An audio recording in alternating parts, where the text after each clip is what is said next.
Hello everyone, my name is Ty, and welcome to the stream. Thank you all for joining me here today. It's good to have you all. So for today's stream, as you can see by the title, we're talking a little bit about Dying Light 2, which, if you've seen on the channel, I haven't talked about in a long time. And, I did talk about it kind of recently, but not fully talked about in a long time, and I'm kind of glad to be able to talk about it more today. So there's a lot of Dead Island 2 and Dying Light 2 news that has come out. A lot of Dead Island 2 news isn't going to come out until March 13th, as that's when a big media drop is happening. So for those that don't know, there's a lot of news coming on March 13th for Dead Island 2, so keep an eye out for that. I'll be sure to cover a lot of it on the channel. And yeah, thank you all for joining me here today. So I have no expectations, just to go over some stuff, talk about some Dying Light 2 things, and yeah. It's good to get back into the flow of Dying Light 2 content a little bit. It's been too long. It's been way too long. What's up, World of Josh? Welcome to the stream, everybody. Yes, it's Leon. So if we're still streaming by then, if we're still feeling it, by the time 5:30 rolls around, which is in 2 hours from now, we'll talk about the Capcom showcase. We'll react to it.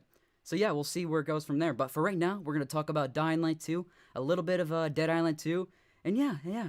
Thank you all for joining me here today. It's going to be a good stream, folks.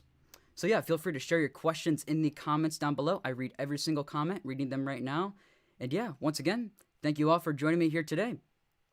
So, we're going to start talking about some Dying Light 2 things. So, for those that don't know, I've been kind of out of the Dying Light 2 loop for a little while now, not really staying up to date on things too much, but there is some new info that came out around a month ago, so not everything is extremely up to date, but I do want to talk about some things today. Oh my god, it's the Dead Island 2 content creator. Yes. Thank you all for joining me here today. Good having you all. So the first thing that I wanted to kind of take a look at is this one article going over PvP and Dying Light 2.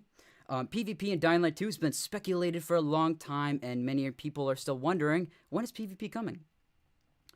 So, hey, super excited for Dying Light 2 DLC 2. Yeah, I'm super excited as well. We'll get to that in a little bit. But first off, there's a little tease at the DLC stuff, but first off, I want to talk about PvP and Dying Light 2. So, many folks have wondered about PvP and Dying Light 2, if we're going to get a PvP mode, if we're going to get a standalone game, or what the full deal really is, as it's been speculated for a long time. Who made that thumbnail? It's cool. I hired somebody on Fiverr to make the little cartoon of me there. So they took a picture, and they just kind of made me like a GTA character. It's kind of the art style they were going for. But yeah, the thumbnail turned out great. Whoa, voice crack of the day. Holy cow, turned out great. Wow, that caught me off guard. Okay. Anyways, though, so back to this. Many folks have wondered and speculated about PvP and Dying Light 2, but we heard from the lead game designer or lead franchise director. We heard from the lead franchise director, Tamans Maktala, about some PvP information that many of you may not wonder or know about yet. So let's take a look. So in a recent interview with WCCF Tech around a month ago, the lead franchise director, Tamans Maktala, had this to say about Dying Light 2 PvP, and when asked if there's going to be a standalone game or a specific mode, and so on. Oni Zombie said he's getting early access to Dead Island 2. He's going to PAX East. He's not really getting early access to Dead Island 2. He is going to an event that will allow him to play Dead Island 2, kind of like early, with like a ton of other people and stuff like that, like a whole row of monitors and stuff. I made a community post about it, for those that don't know. But basically, PAX East and WASD in London, I believe, is allowing people to play Dead Island 2 early. So if you want to play Dead Island 2 early, that is the one way to do it for the public. But in terms of actually trying to get content creators to play the game, some impressions are coming on March 13th that apparently a lot of people got to play the game early. So if you're wondering and hoping to get some new Dead Island 2 impressions, well, March 13th is that day. Dude, are you deliberately trying to look like Leon Kennedy? Yeah, it's kind of the vibe I'm going for. Hope they don't add guns to Dying Light 2. Yes, that is a thing we'll talk about as well. So, Tamans Maktala, the lead franchise director, when asked about some PvP stuff, and by the way, I guess I should talk about who the article is wrote by, since we're going to be talking about their article. Aliso Palumbo. I probably said that completely wrong, but you know what? At least I'm giving credit. So, alright, we're going to talk about the PvP stuff here. I'm going to give some of my thoughts, and yeah, we will go from there. Alright. In the past of the Dying Light franchise, you also tried some PvP stuff, such as the Bad Blood standalone game. Are you re-evaluating PvP for Dying Light in the future? So to Mons Mektel, the lead franchise director, had this to say. Of course, the thinking is still there. We're not focusing on this right now. However, there's nothing PvP on the roadmap. So that's kind of getting it all out of the way. But I can also say they're still thinking about how to make PvP meaningful in our world and how to make it even more exciting than all of our previous tries on the topic. So it's not that PvP is a little out of the question, but yeah, they're still talking about it and they're still trying to make a solution work to where they can please the community. Do I think PvP is going to come? Honestly, yes. I do think it's going to come. It's been speculated for a long time. It's just we don't know exactly in what way. There could be a tag mode, there could be a capture the flag mode, or it's just a simple battle royale or deathmatch type of thing. It's all up in the air what it could be, but I am glad to see that they are talking about it and talking about the community things they want to see, you know? Because the community definitely wants to see PvP, let's be honest. It's one of the things I wanted from launch, but hey, to each their own. Okay. Our game is mostly melee-based, which is quite different from most shooters. For this to really make sense, you have to emulate a lot of the blocking, the attacking. This is different than something like Call of Duty. So yes, it's a lot easier to just maybe do like a simple shooting system, but when you actually have to think about melee and those types of animations, it's a lot more complicated than just like a Call of Duty game where it's just simple shooting back and forth. So this is one of the difficulties that we are facing, but yes, we are considering more online options, including PvP. Yes, we are experimenting with different approaches and takes, but this is not our focus right now. That is important. We are ensuring the community is happy with the direction we are taking Dying Light 2. The community is expressing other directions than PvP right now, but I'm sure at some point, when all of our current requests are delivered, we'll see Reddit pages and Discord channels full of requests for PvP, and I hope we'll be ready to give users what they want when they ask for that. So, it's good to know they're talking about it, yes, and that's kind of all in regards to PvP. So share your thoughts. What do you guys think about a possible PvP mode in Dying Light 2? Technically, we have PvP, somebody in the chat said. We can blow each other up with stuff, yes.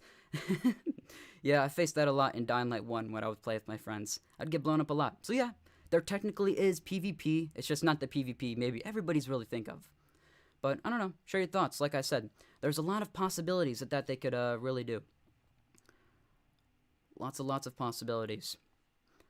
Do I think PvP really makes sense for a game like this? Yes, because I think it can really bring a lot of the community together. You know, you have a lot of additions that come out, like the like DLC that adds extra multiplayer modes, and I really do feel like they help the longevity of the game.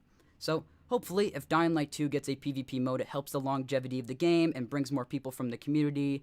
And honestly, I'm just hoping for the best that the community requests are delivered and we get what we want at the end of the day. Where is he looking for feedback? I see requests all the time. I see requests all the time too. That part kind of surprised me a little bit. I had fun with them exploding arrows. Yes, there's a lot of fun things you can mess around with now to troll your friends a bit. But outside of trolling friends and so on, there's not really much to actually do in terms of PvP. But I think if they can find a right balance and be able to create a dynamic deathmatch type of game mode, I think it can be very, very cool. Is Dead Island 2 co-op? Yes, Dead Island 2 is 3-player co-op. A lot of games are 4-player co-op, but Dead Island 2 is going for 3 players. Yes, Beat the Zombie was made by a different studio that doesn't work for Techland anymore. Enzo, thank you for the $2. I really appreciate it. Thank you so much. Yeah.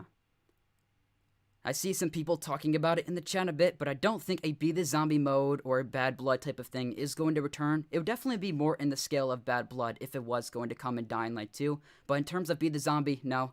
I think Be the Zombie is out of the question, as for those that don't know, the original Be the Zombie mode was made by a separate studio. It was actually outsourced from Techland. So, I really don't know. Wow, Enzo, your spacebar is very broken. Holy cow. Well, I'm glad you're able to be here today. Are you going to play the Resident Evil Remake demo that's releasing today? I'm going to try if it releases on PC. That is kind of the question. If it releases on PC, hell yeah. If it doesn't release on PC, nope, because my PS4 doesn't work. Actually, I have my PS4 right here. Yeah, it doesn't work, unfortunately. So, if it does come on PS4 only, I won't be able to play it. Is that a Leon coat? Yeah. It's one of those off-brand, I don't know, Chinese ones. One of those overseas ones that aren't really official. But hey, it does what it needs to do. Taser Laser, thank you so much for becoming a supporter. I really, really appreciate that. Thank you. Thank you so much. Thank you so much. I remember Bad Blood was only relevant for a month. I never saw any videos on it again. Yeah, actually, I plan on revisiting it soon. You know what? Let's might as well. Yeah. Dying Light, Bad Blood, Steam counts. Let's see. How's Bad Blood doing on Steam? Steam charts. Oh, one person playing 12 minutes ago. Okay. Maybe not as popping as I was expecting. Okay, well, there you go. That puts it into perspective how Bad Blood is doing these days. One person playing 12 minutes ago. Okay, not doing so hot. That's as to be expected. I mean, when there's not a constant community going, you know, it is what it is. That's how it's going to be. Okay. Alright.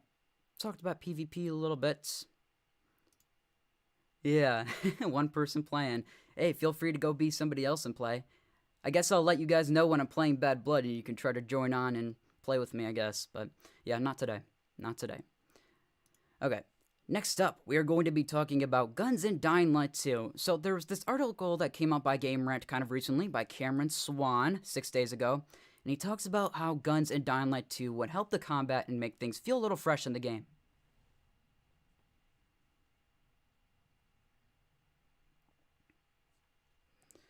So we're not going to read it all, we're just going to kind of read some of the things and just hear a different perspective. I think it's good to hear different perspectives about features they would want to be in the game because you have a lot of people saying they don't want guns because they would ruin the medieval aspects of Dying Light 2 that has been built. Some people want guns because they want something to switch up the combat and really add a new reason to grind, you know? So, I don't know, to each their own, but I definitely feel like there's a divide in the community when it comes to wanting guns in the game or not. But hey, like I said, feel free to share your thoughts. So, he clearly emphasizes melee combat. Throughout the game, players will find a variety of different melee weapons, as we know. There's only one firearm in the game called the boomstick. There's also the other one called the Scorpio, which isn't really official and easy to get. You have to get it through mods, I believe. Will you be getting early access to Dead Island 2? I don't know. I would personally love if that was the case, but I really do not know. Time will tell. Time will tell indeed. I've never heard of Dying Light Bad Blood. Yeah, it's one of those spin-offs from the Dying Light franchise that didn't really go so well, but some people loved it.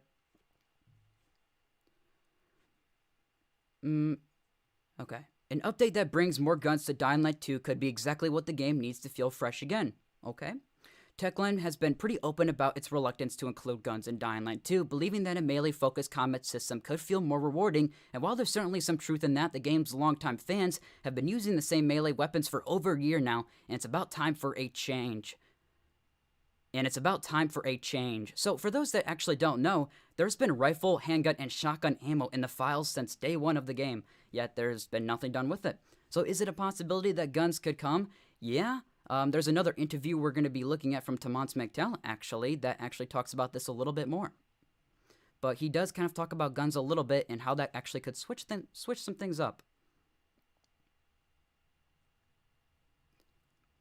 I could definitely see them making some homemade guns or something along those lines, like the Scorpio, you know? They made the Scorpio, but never really ended up doing anything with it or expanding upon it. So I definitely think there could be some cool things there, but I know they're trying to keep a focus on the melee combat, but there's a lot of possibilities that they aren't taking advantage of, and hopefully they do. Hopefully they do. Guns would be nice. Yeah, I do agree. The first Dying Light had guns, so I don't know, man. I don't know. I feel like the gun combat in the first Dying Light maybe wasn't the most balanced, so that's something they're kind of worried about here this time around, but I really do feel like there should be guns, or at least some type of other ranged weapons to really switch things up. Because you can see it from the community themselves. They want new weapons, they want new things to make the combat more interesting. And you know, for as cool as the combat, for as cool as the parkour is, people want some things to really make the game feel fresh. Controversial opinion, but I miss running around with the revolver in Dying Light. Yeah, I kind of miss that too. It's not really controversial. I miss being able to run around, jumping from rooftop to rooftop, sniping zombies. Not actually sniping, there's not snipers, but shooting zombies, and you just having fun with the tools that the game gives us. And, it's fun. Yeah, it's as simple as that. And I feel like taking away those tools was kind of a step back from the first Dying Light, even if they brought in a ton of other mechanics to expand upon it. But I don't know. Some people like the idea of no guns. Some people are not happy. I think if they can make ammo scarce enough, I don't think it can really hold things back. I actually think it can be a pleasure to be able to find guns and just have a couple of bullets, and that's it. That's all you have. It really could switch things up and give people more of a reason to search for ammo and search for reasons to... I think people need more of a reason to grind with Dying Light 2 right now. So if you... it's a new combo, snipers and Dying Light, yeah. But I think people need more of a reason to grind in Dying Light. So if you hide ammo throughout the map, if you give people more guns, if you give people just more things to hunt for, like different ammo types to craft and so on, I think that could be very, very cool. I've seen a lot of games make craftable ammo very unique, and if you have enough ammo types, I think there's a lot of cool things they could do. But hey, what do you guys think?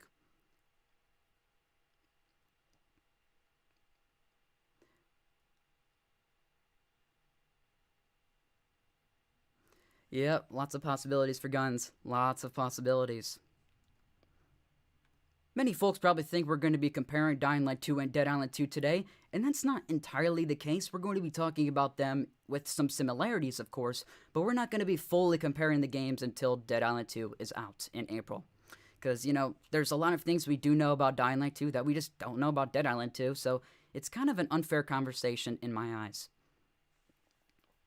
I'm going to get rid of that ad in the corner down there. Alright. So, we're going to talk about this.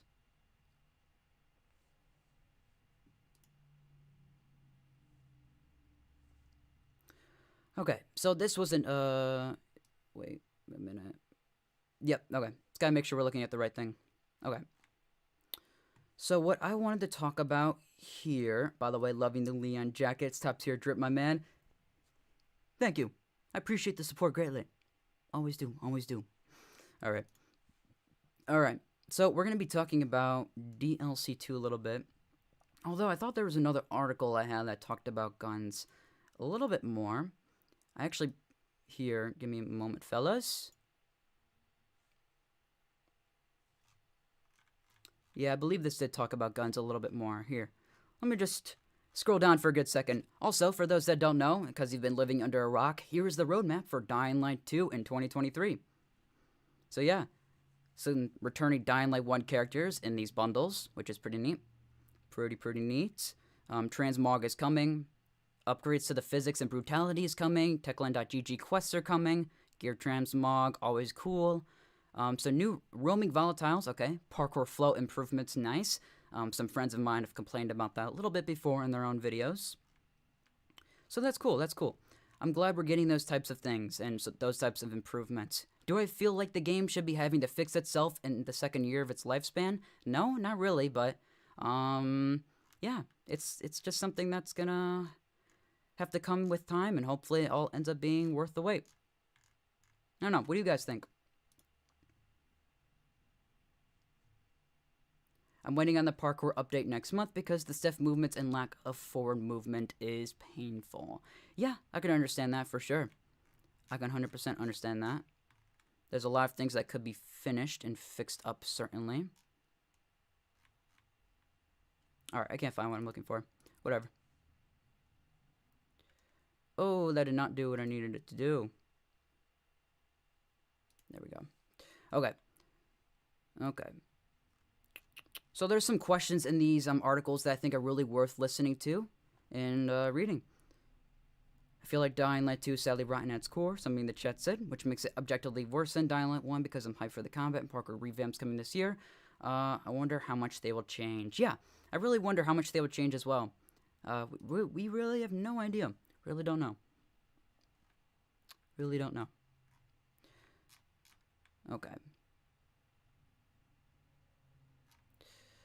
So one thing that's spoken about is the fan feedback and how that is a big thing for Dying Light's future. we actually felt that we needed to allow. So this is coming from Tamon McTalla, the lead franchise director.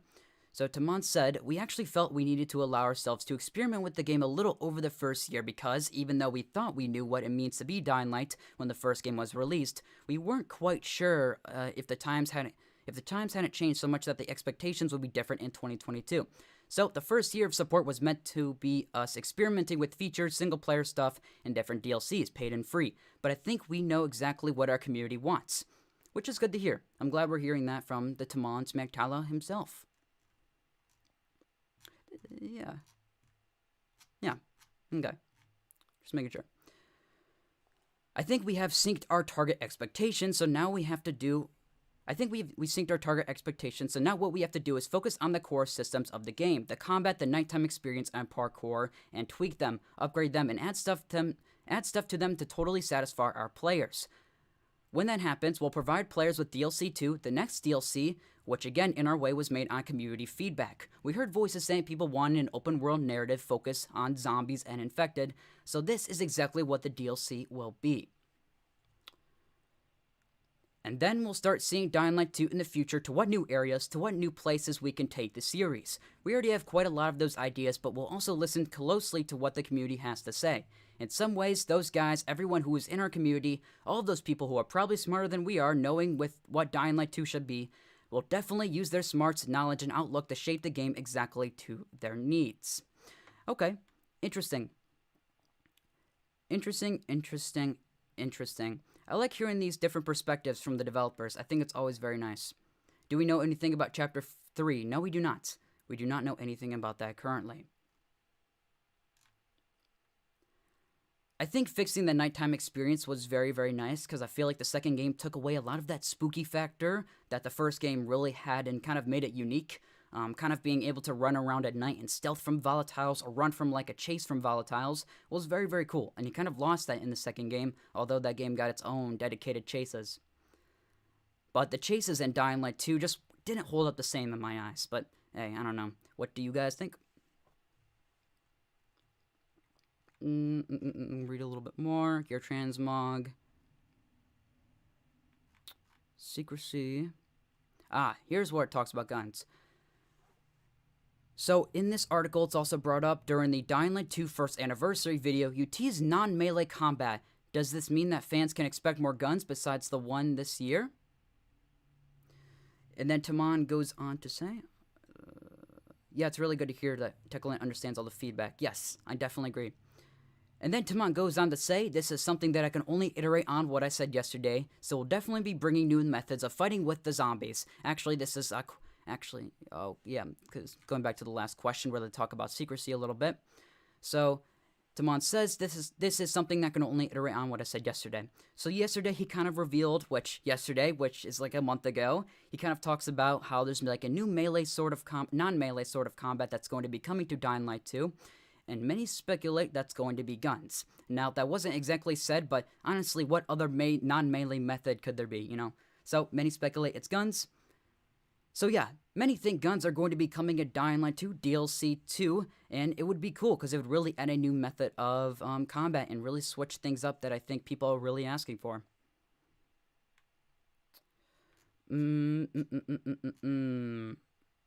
Oh, the events. That's nice to talk about.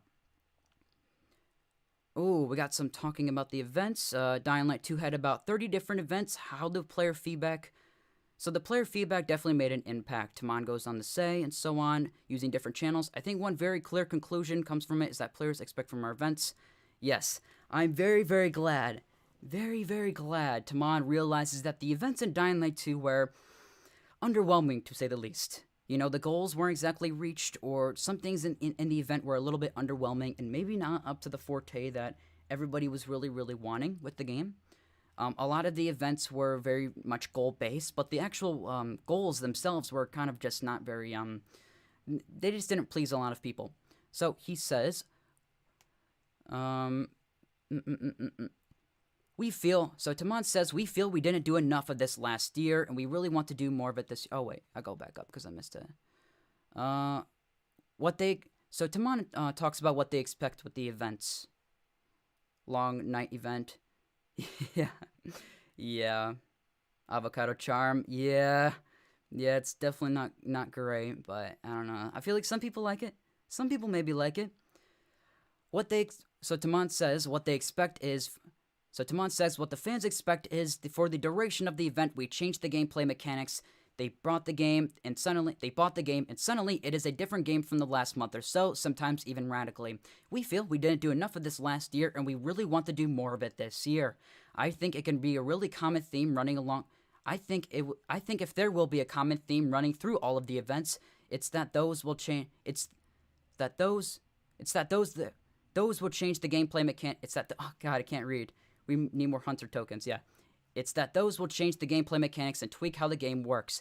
The idea is that players will be loading into the game to experience something they haven't before, kind of the Fortnite thing that a lot of people have spoken about before with live service games and so on. I think a lot of folks do kind of want that Fortnite type of thing, where they do constantly have new content coming into the game, switching it up, and giving people more of a reason to dive back in for the upcoming month. So I think if they really do have new events that are fresh and not just new charms or longer nights, I think it could be nice. But it could be very nice.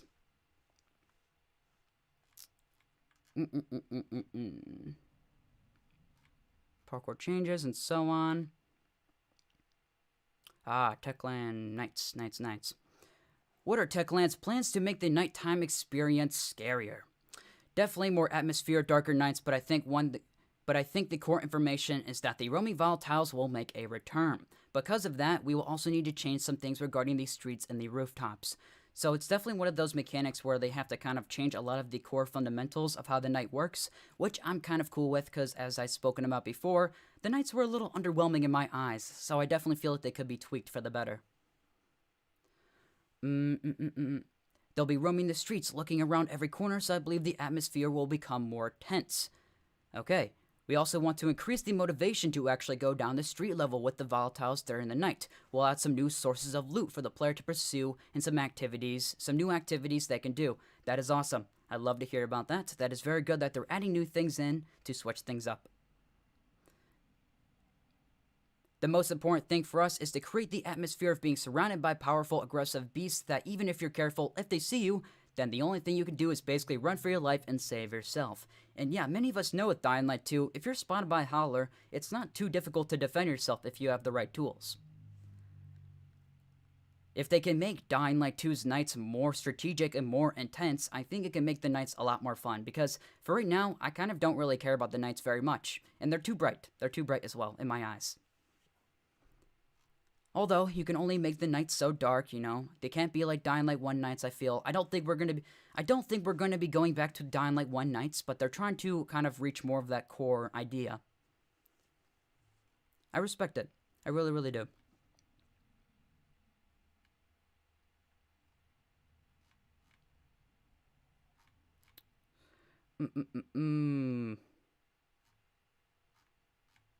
Okay, that's kind of it. Okay. I'm going to look at this article as well a little bit. And then go from there. I don't know how long the stream is going to be today. We're kind of just going through the flow and talking. And yeah, the plan was to talk until 5:30 until the Capcom showcase comes. I don't know if we'll be able to go for that long, honestly. I don't like streaming for 3 hours, but if it comes to it, yeah. If it comes to it, we will.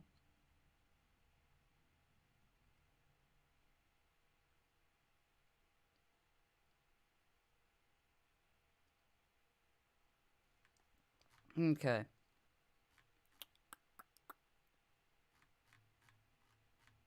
Roadmap once again for those that haven't seen it before. This is a very good question coming from WWCF Tech due to Mons Magtala asking if the 2023 roadmap includes changes or tweaks to the main story and quests in Dying Light 2.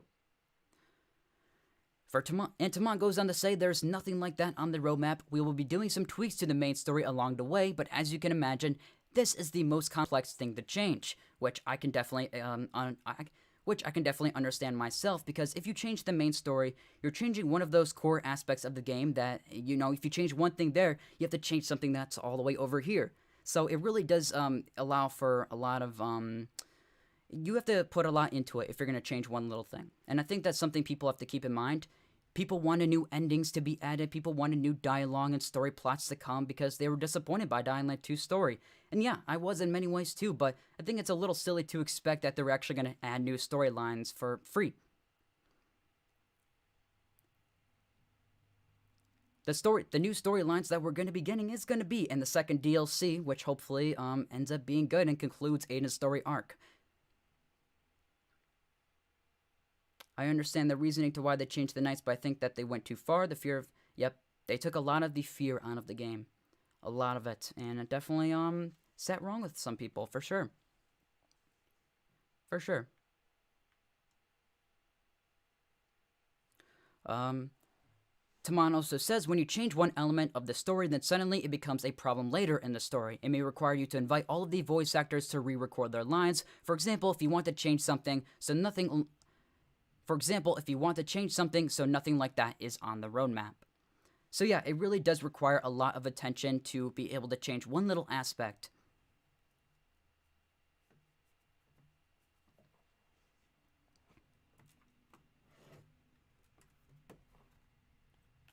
Yikes. Don't mind me. Alright. Alright.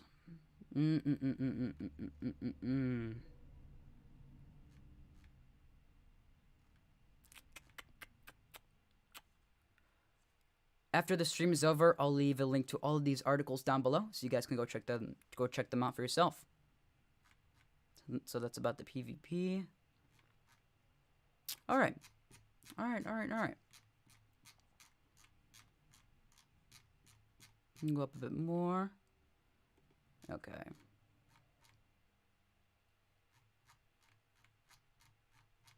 Just reading some things real quick before we move on.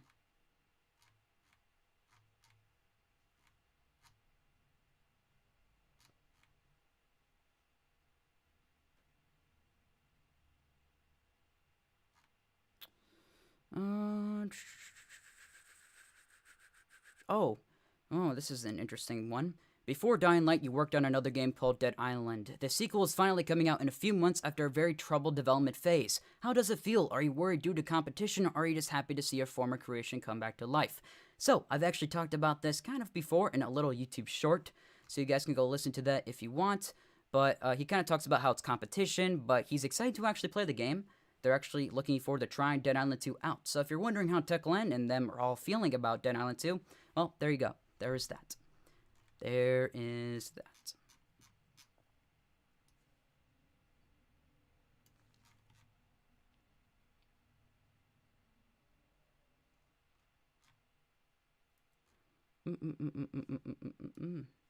Okay. All right. White screen? You want a white screen? Okay. All right. I'm just going to read the chat for a minute while I set up the next part of the stream. Do you think they'll add romances to Dead Island 2 like Talia? I don't think they will. I really don't think they will. Could they? Yeah, they could. But I don't think they will.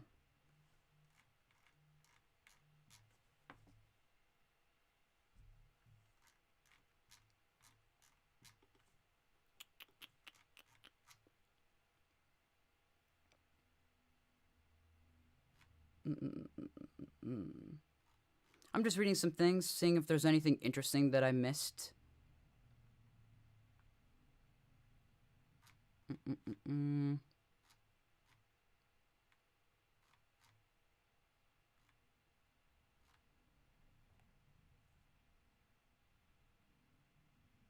Dying Light 2 side quest kind of fell flat. Yeah, a little bit for me.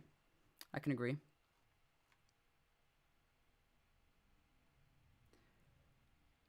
Okay, this is a good question. So this is a question that's kind of talking about the upcoming DLC when you kind of compare it to the other Dying Light 2 DLC. When you compare it to no romance. Yeah, I feel like Techland isn't so great at doing romance in their games, so they probably shouldn't. They really probably shouldn't. That's my take. But yeah. Anyways, back to this. So this is an interesting question about Dying Light 2's upcoming DLC 2 when it comes to being compared to Bloody Ties, which is their first Dying Light 2 DLC, or the following. So Taman's McTalla had this to say: Bloody Ties was one of the experiments I've mentioned before. It was our arena format, our take on the arena format. We tried to do something different with it, but I think the next DLC will be more traditional. It's a traditional take on the Dying Light DLC. Oh, wait. Sorry, I got distracted by the chat there. Is it true that they're going to make DLC for Dead Island 2? Yes, there's 2 DLC expansions confirmed so far. I think they're both going to take place inside of LA, though. So for those wondering about a San Francisco thing or something along that type, no, I think the DLCs are going to be inside of LA. But yes, there are 2 story DLCs confirmed for Dead Island 2. Okay. So Taman had this to say. Taman said this about DLC 2. Taman says, the next DLC will be more traditional. It's a traditional take on what the Dying Light DLC could be. It's a new region, it's a open world, and it's narrative driven with a focus on the infected. I think you can already be shaping what it'll look like in the end, and the closer we get to the release date, we will reveal more. We don't want to hold off that information too much because it's exciting to us, and we want our players to be excited as well. We just want to do things step by step. It's very easy as a human being and developer to lose your focus in trying to do too many things at once. That's why we don't want to announce too much or do too much at the same time. We have a plan we want to follow. We strongly believe this plan will make Dying Light 2 stay human an even better game than it is right now. It'll build up to the release of DLC 2. Okay. Interesting. I like seeing Taman's optimism when it comes to DLC 2. Even though he's the lead franchise director, it's nice to hear a different perspective from within side of the camp and kind of what's going on and more of what they're really feeling. For those that don't know, I've gotten to meet Taman McTalla before, and he's a really genuine and nice guy, and I feel like it's just cool to kind of, hear more of his opinions and so on. It's nice. It's very, very nice. I'm hoping Dying Light 2 DLC 2 isn't too ambitious, and they kind of find like the right balance and ambition to really kind of center the scope and find ideas that really, really work and what the players want, but also try something new. I'm hoping it doesn't play things too safe, and it doesn't try to replicate like the following DLC, and kind of does its own thing, There's a lot of possibilities to really switch it up. I just hope they do it right. I really hope they do it right. Like, I'm kind of hoping they really expand upon Aiden Caldwell's storyline and kind of dive into the infected abilities that he's got at the end of the Dying Light 2 story. I was one of those people that really did feel like we didn't really get a concluding moment on his arc, and he kind of just walks away from the city, and that's that. So hopefully, we actually get more of a conclusion to Aiden, and hear what he's up to this time around after the story originally.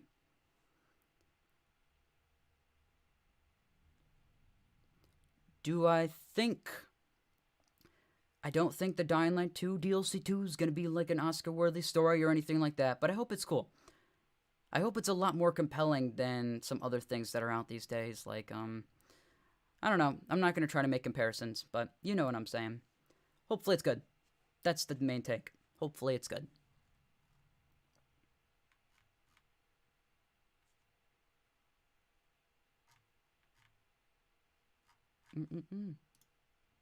Okay.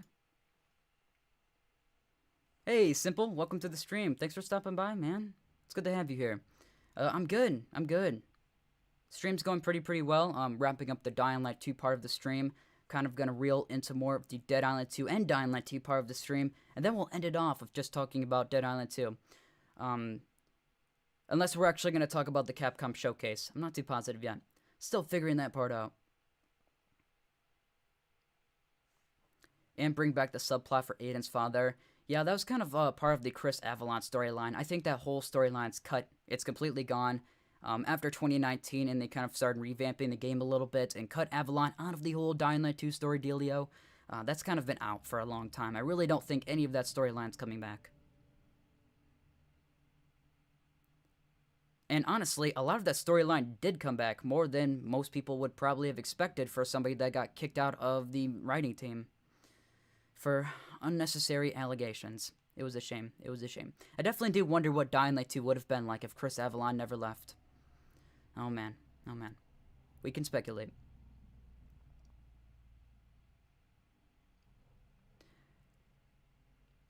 I think Techland really did set a high bar with the following, in terms of Dying Light DLC. Techland really did set a high bar with DLC in terms of Dying Light 1 with the following. I definitely don't know if they can top the following DLC with the bar they set, but I really, really do hope they try some new things. I really do. I wonder if Dead Island 2 there's going to be some serious scary moments. I definitely think it's going to be leaning more into the pulpy comedic side as has been advertised, but is it going to be super, super serious? No. Is there going to be serious moments? Yeah. I don't think it's going to be super, super compelling, but hoping it's cool. Hoping it's cool indeed.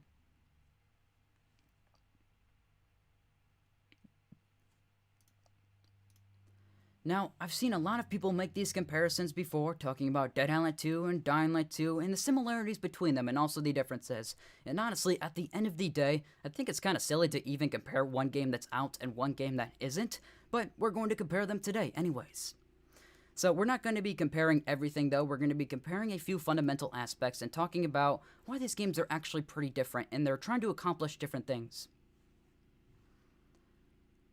First off, when you put these games side by side, you have Dead Island 2 right there, you have Dying Light 2 right here. You have to look at the tone, and the tone are completely different. You have to look at the story and what the stories are trying to do as well. And while we don't know what Dead Island 2 is trying to accomplish with its story, we've already seen a few cutscenes so far, and it's definitely going for the comedic Hollywood style.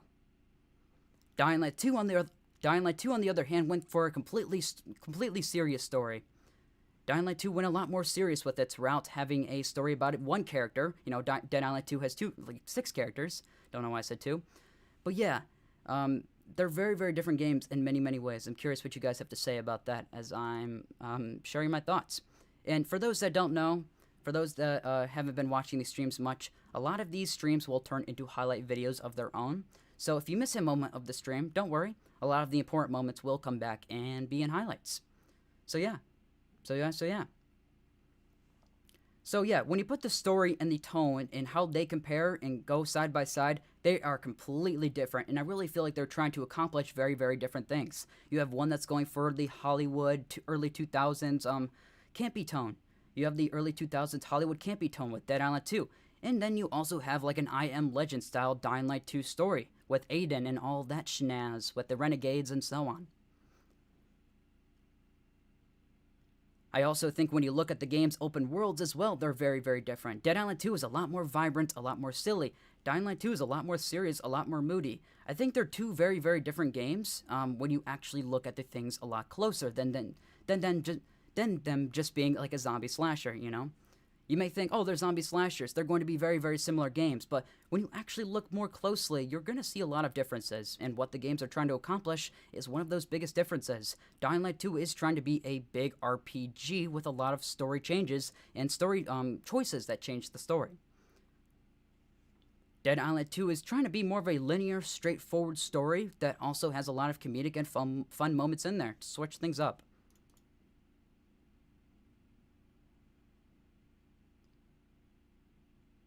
Do you think could add finishers? Yeah, I see it being a possibility.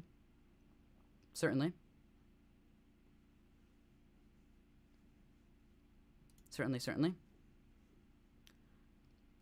Also, Dead Island 2 is semi-open world, and Dying Light 2 is not. Dying Light 2 is fully open world, although there are some loading screens.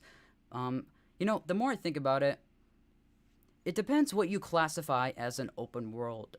Some people think just one huge map, and that's it. That's what classifies it as an open world, like Red Dead Redemption 2.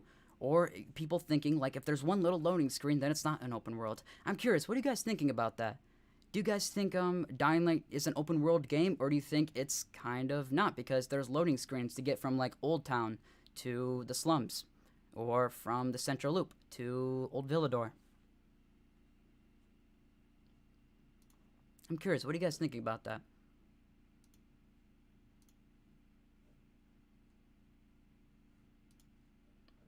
Also, for one, when you put the games side by side, the verticality is a lot different as well. Dying Light 2 has a full-on parkour system, as you probably already know.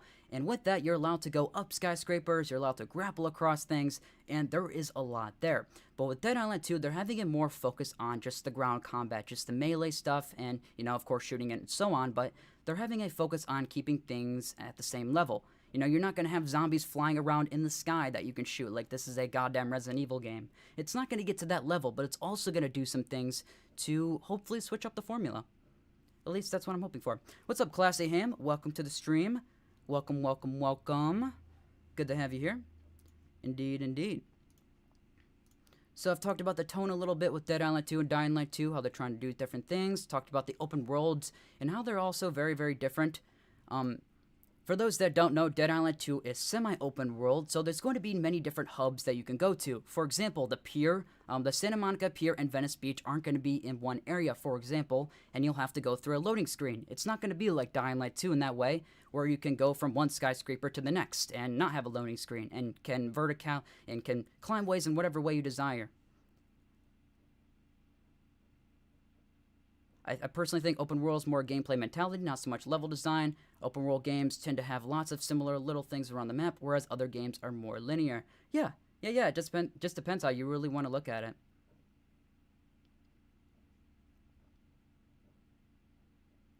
Yeah, good to get some different perspectives in there. Always nice, always nice. I really, really do think, Dead Island 2 and Dying Light 2, I think once Dead Island 2 is out, I think they're going to end up being very, very different games. They're going to probably have a lot of the same fans and a lot of the same people from communities talking to each other and so on. Like a lot of my Dying Light friends are going to be playing Dead Island 2 and so on. But I really, really do think Dead Island 2 is kind of doing something different. And we'll have to see how it goes. It's definitely going to bring in a different audience. A lot of people wanted a more serious story with Dead Island 2, and you're not really going to get that, I think. But we'll have to wait and see. I'm sure it's going to do some interesting things, and hopefully there's some cool set pieces. Hopefully, hopefully, hopefully. So this was an article I've been kind of waiting for to come out, and it finally did come out. But from a reliable source, Tom Henderson at Insider Gaming, he released some new info about the upcoming previews coming on March 13th for Dead Island 2, which is coming from the media, content creators, and so on, talking about the game, their impressions, and just what they really thought of the fundamentals.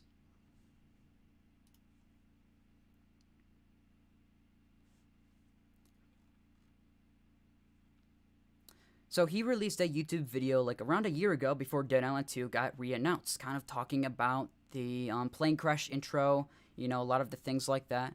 So he kind of goes to show, like in his old video back then, he says, players start off with a plane crash that is crashing into Beverly Hills. Sources have since revealed that this is where you'll pick one of these 6 playable characters in the game: Amy, Jacob, Danny, Ryan, Carlo, or Bruno. Guy is a blight in the gaming world. Really? Interesting. I don't know, man. I've always listened to Tom for a couple of years now, and I feel like he's always been pretty right about his topics, but if he's been off, I'm open to hearing. I just know he leaked Dead Island 2 before a lot of other people did. So for that reason, I've always kind of looked at his things a little bit more closely compared to some other people, but if he's not as reliable as I think, I'm definitely open to hearing that. Hearing what was done to have him lose his reliability.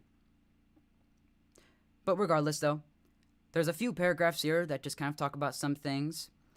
He kind of talks about some of the opinions that we can expect, and maybe the story isn't as compelling as it could have been, from different types of zombies. Seems to be a lot of different ones that you can replay the game for a lot of fun. In addition, a new skill card system. Yep, already know that. Okay, maybe not as much new info as I thought, but overall, new info is coming.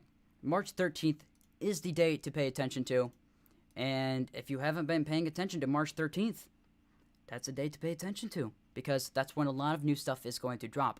I don't know if it's going to be gameplay oriented or if it's just going to be impressions, but I'm hoping there's a lot of new gameplay dropped. That's what I'm hoping for.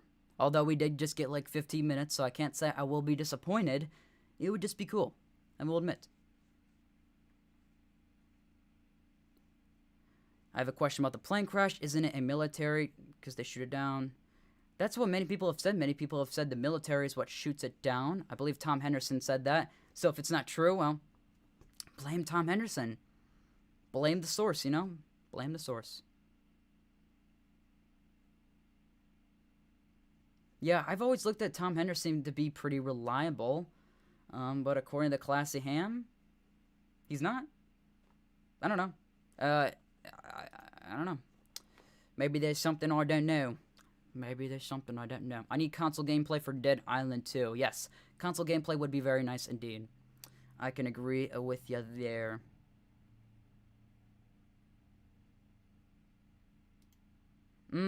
That's the difference between devs and players. Ultimately, he ruins our carefully laid plans and spoils cool surprises. Leakers are a massive pain and need to be stopped. Okay, I can agree with you there.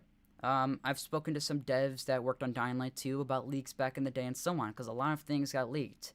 And I can understand that perspective, definitely. I really, really can. I've always kind of tried to stray away from leaks a little bit, unless it's things people really, really want to see, and things that don't spoil too much. Because, of course, if there's, like, story spoilers, I'm never going to post that.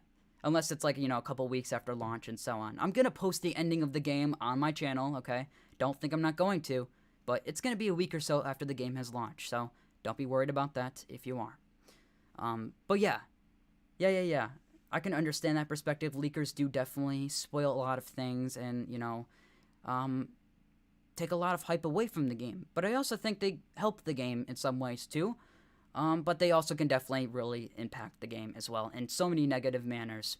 I've seen leaks come out, and you see leaks for things that aren't even finished. And, you know, when you see a leak, you kind of build, like, a first impression, and you'll kind of go, like, hey, this kind of doesn't look so great. But in reality, you're seeing something that isn't finished. So, from there, I can definitely, see what you're talking about.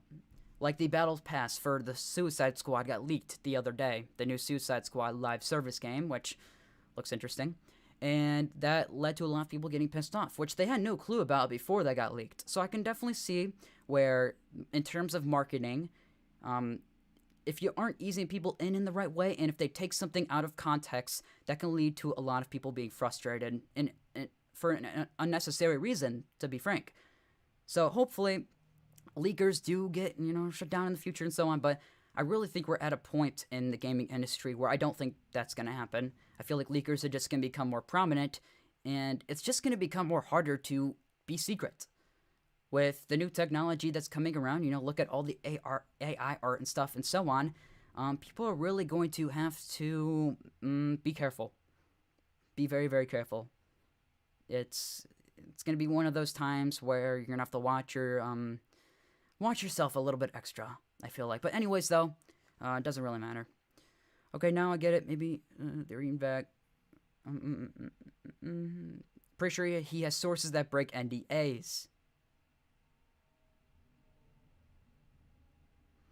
Yeah, breaking NDAs is very bad. Very bad indeed. Are they going to have New Game Plus? We have no idea about New Game Plus. That's a very good question. I have a question. Do you like Dead Island, Riptide, or Dead Island? I made a tier list recently where I put both of those games on there. And Dead Island, I think I gave like an A. And Dead Island, Riptide, I gave like a B. And I kind of was not very satisfied with Dead Island, Riptide the first time I played it. But I will admit, I did try it out a couple days ago. That video will be up 6 days from now. And yeah, I played Dead Island, Riptide again, and I really liked it. I really did. I actually had a lot of fun with it.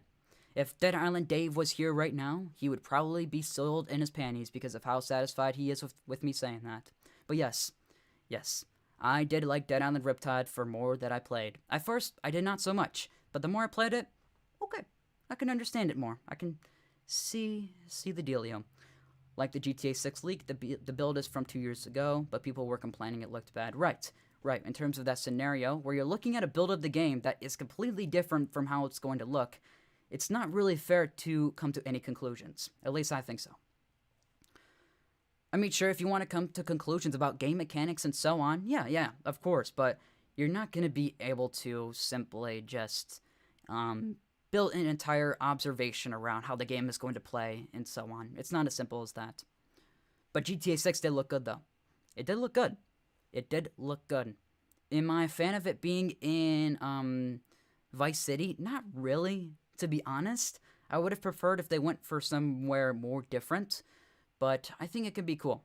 I think it can be very, very cool. I remember some guys saying GTA 6 looks unfinished. Well, I mean, the game is unfinished. No wonder. That's silly. That is silly. The GTA 6 build looked better than some AAA games. I don't know about that. I just think it looked very impressive for being 2 years out from release. It just looked good, yeah. Yeah. February 3rd. Ah, yes. The original Dead Island 2 release dates. Ah, yes. Ah, yes. Ah, yes. Ah, yes. Yes. April 21st now. April 21st. Alright. So, the main other thing on the agenda today is to react to the Capcom Showcase, which is an hour from now. So, we have a long way to go until then. I don't know if I'm going to stream for another hour, but, you know, we'll sit back, we'll talk, we'll chat with the chat, and see where it goes from there. I have no topics to specifically talk about, but if anything comes up that you guys want me to discuss more thoroughly, yeah, feel free to share. I'll be here for a little bit. I'll be here for a little bit. 5 days before I turn 23. Let's go. Hey, that's cool. That's cool. That is cool indeed. When the leaks first came out, people thought it was modded Watch Dogs 2. That's pretty funny. That's pretty funny. Not surprised about that, to be honest.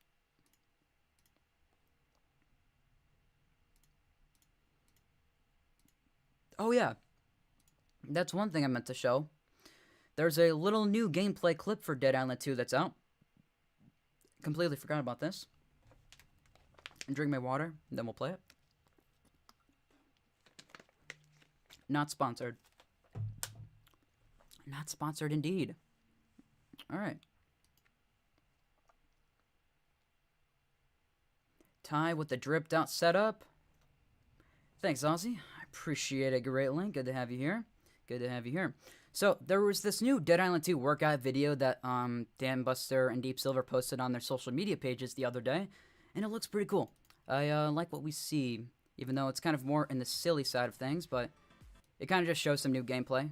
Got another look at the Crusher, and so on. So yeah, I'll let you guys watch this and see what's up. Kind of reminds me of one of those fake advertisements you'd see on like the TVs. It kind of does make me think, are we going to be able to watch the TV as we could in like GTA? I don't think so. It'd be cool to think about though. Because you can see inside of some of the mansions, the TVs are in pretty good shape. So, just saying. Just saying.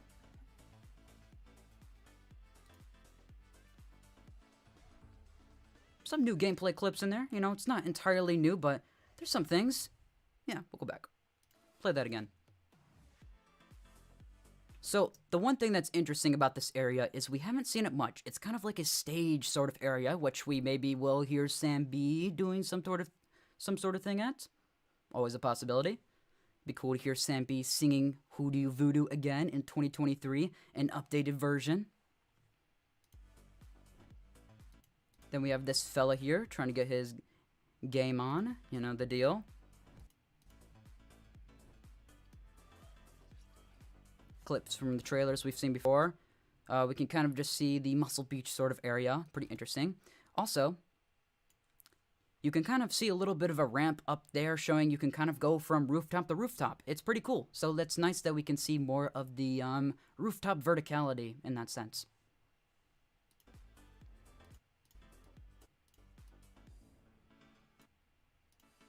Upper body workouts. Okay, okay.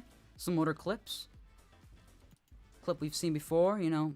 Want to burn some zombie skin off? Puke on them. There you go. The most honorable way to do it. Terrifying instructors. I definitely wouldn't want this guy helping me out. I don't think that would go so well. But just observing what we have in the environment here, just looking at the background, it's cool. We can see more of the whole stage area. So you can kind of see they were hosting like a strongman contest when the apocalypse happened. So I have a feeling we're going to be fighting a lot of difficult difficult crushers and enemies in this area. I wonder why they changed Sam B's voice actor. I don't know if they changed Sam B's voice actor. He sure sounded different, but some people say he sounds like the same person. I don't know. I'm wondering about that too. He sounds different. Could he be the same guy? He could. I just think he's different. Okay. So you got a van over there.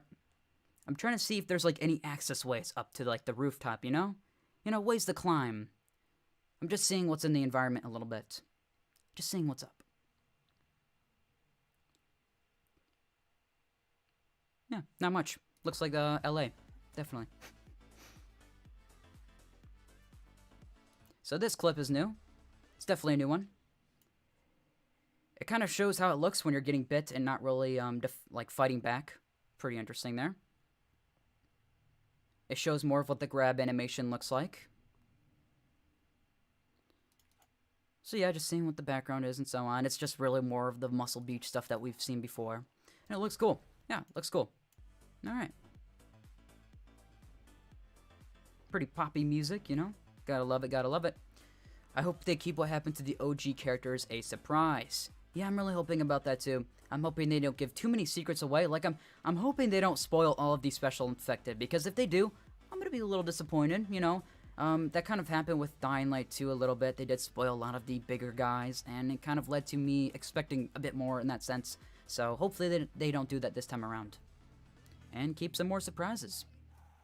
Definitely story surprises, though. I hope they don't reveal too much more about the story, to be honest. Because although I'm not super sold on the story, I definitely want that to be kind of the thing I'm going into blind about. Most, I would say. Weapons, abilities, and so on, I can have spoiled. I don't really care too much. But the story, I want to have more surprised, you know? I want to have it more fresh for the reactions and so on. Dead Island 2 killed it with the zombie art style and makes the Dying Light 2 zombies look like fan-made characters. I can see what you're saying. I can see what you're saying. Yeah, there's definitely a lot of unique variety when it comes to the zombies in this game. It's very, very cool. I like what we see. I still don't understand why the game isn't set in an island. There's many reasons, like why the devs have tried to clarify and discuss why this is an island. You know, how the world is quarantined off from Helle, making Helle an island, I guess. It's kind of their technicality for it. So since, like, it's quarantined off from the world, you know, there's, like, an earthquake that is, you know, kind of trapped it in, like, its own little bubble with all the quarantine gates and so on. They've kind of stood by that reasoning, and I'm kind of iffy about it, but I don't know. Hopefully it's explained in the story in a cool way. And yeah, hopefully the story is cool in general. I don't really know what to expect. Not at all. We have an hour until the Capcom showcase. That is too long. That is too long. Oh, man. We gotta pass the time for the next hour. I don't know what we're gonna do. I don't know what we're gonna do. It would have been cool if they referenced the guy from the Dead Island 2 teaser trailer. Max? Yeah. I think Max is completely gone. What was that sound? I don't know what sound you guys heard. I don't have my headphones on or anything like that, so I don't know. I don't know. You may be hearing sounds from the browser in the background. That's what that may be. That's the only other sounds you should be hearing, though, besides my voice and the millions of cars driving by. I live on a busy road, so you're constantly just hearing cars go. It's annoying as hell, actually, but that's what it's like living on a busy road. So, yeah. Yeah, my road sounds like there's a highway. It's like, it literally sounds like there's a highway out there all the time. It's very, very loud. Sometimes a semi-truck will be coming down the road and literally shake the entire house. So, yeah, it's fun. Good times. Maybe the earthquake will separate LA from the continent. Yeah, I have no clue. You think we'll see more OG characters like Sam B? I really do not know. That's still all up in the air, and hopefully it's not spoiled before the game comes out. I would like some surprises, you know? I don't want everything to be spoiled. But some people do, so I don't know. I don't know.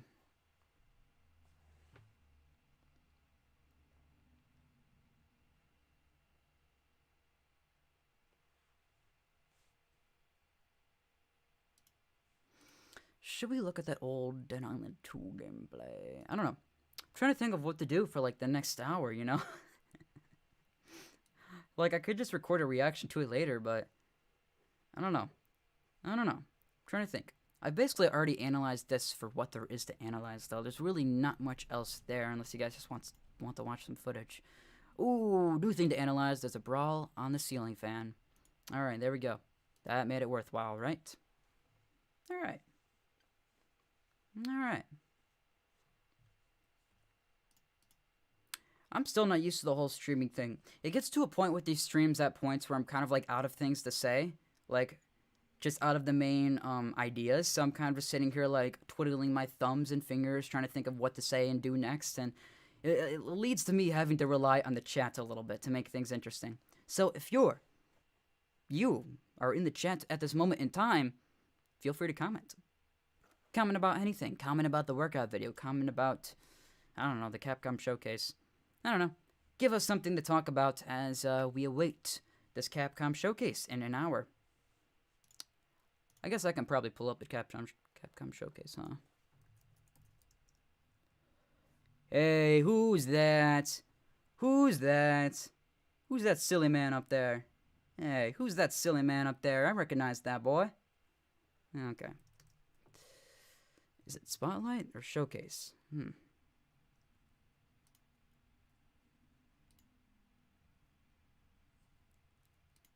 Did they have anything up yet? No. Still nothing. Still nothing. I checked here earlier, too. And that is annoying. That is very annoying. Okay. Love the brutal, intense vibe this game is going for. I just hope the story dialogue isn't too cringy. I'm not expecting much. I just want to kill some zombies. Yes. I'm hoping the dialogue isn't cringy as well. From what we've seen of the writing so far, it's not too bad. I think it's more going to depend on the character you choose that's going to make the story cringy or not for you. Because you have 6 characters to choose from, all have their own unique personalities and voice lines. They aren't going to have their unique own arcs. Like, you're not going to be able to choose a character and have a different ending, at least that I know of. But you will be able to change how they react to things throughout the story. You won't be able to do that, but choosing the characters will react differently, is what I'm saying. What are you looking forward to or wanting to see in the Capcom showcase? What kind of question is that? You serious? Well, Resident Evil 4. First of all. Come on. Come on. Don't be silly. Alright. I've never played a Resident Evil game. I wanted to play 8, but when I saw a video about the lore, it seemed way too confusing for me to put time into.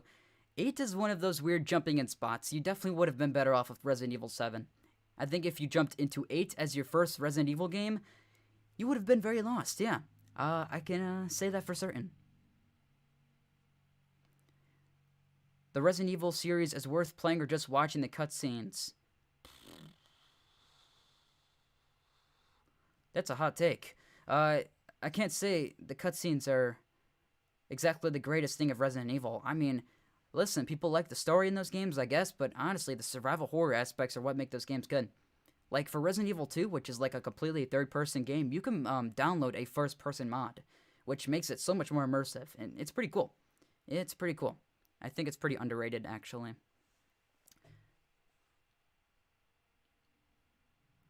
Resident Evil 8 is weird. It seems people wanted to buy it just for Lady D. That definitely sparked a lot of the marketing. And it's funny, when a lot of people found out Lady D wasn't even in the game for that long, she's only in like the first third. So after she dies, I feel like a lot of people were a little disappointed. Yeah. It's not Castlevania, it's supposed to be Resident Evil Zombies, yeah. Do you want Techland to add a maid outfit to Dying Light 2? I mean, they could. They could. I wouldn't complain. I'm not against it. They could. I mean, I don't know. It's a very odd question. I mean, they could add outfits for so many things. I mean, they decided to bring back Kyle Crane of all people. Which, I'm kind of hoping they bring back Kyle Crane for DLC 2 of Dying Light 2. Are they? I have no idea, but it's been kind of speculated and hinted towards over the year because, you know, throughout Dying Light 2's story, you hear a lot of characters reference Kyle Crane, talk about Kyle Crane, and what he did in the past to kind of make him this figure that's talked about among the city. So there's a lot of missing lore that I feel like we could use that really make things interesting, but hey, we'll see where it all goes when DLC 2 arrives later this year.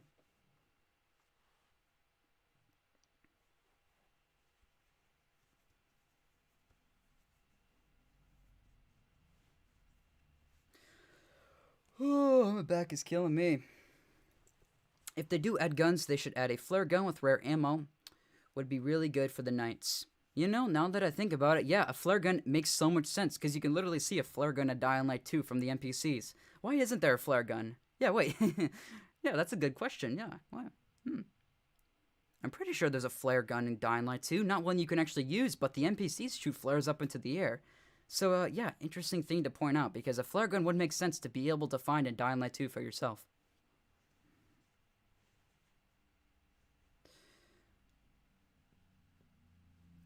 Rumor for the story for Resident Evil 8 was originally set for Revelations 3. Revelations 1 is underrated. But the story for 8 was so bad that it had to be scrapped, and to save time, they just took the plot from Rev 3 and ported it over to RE8. Interesting. First time hearing that. I wouldn't be surprised if it's real, though. And I'm really hoping Capcom puts a damn stream up on this thing soon. Killing my soul. Do you think Dead Island 2 will add 4-player later on down the line? No, I think it's really going to stick to just 3-player co-op.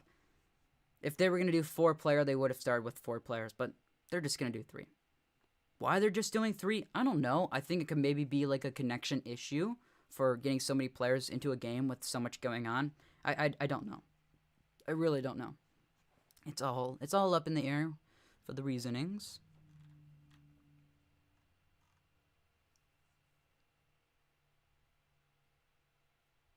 Heard Rev 3 was supposed to be about Rebecca or something, speaking of. No idea.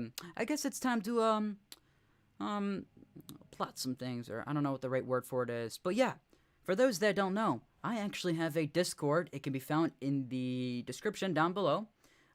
Feel free to join that if you want. I always upload videos on there, and I post some teases and things like that for upcoming videos and so on.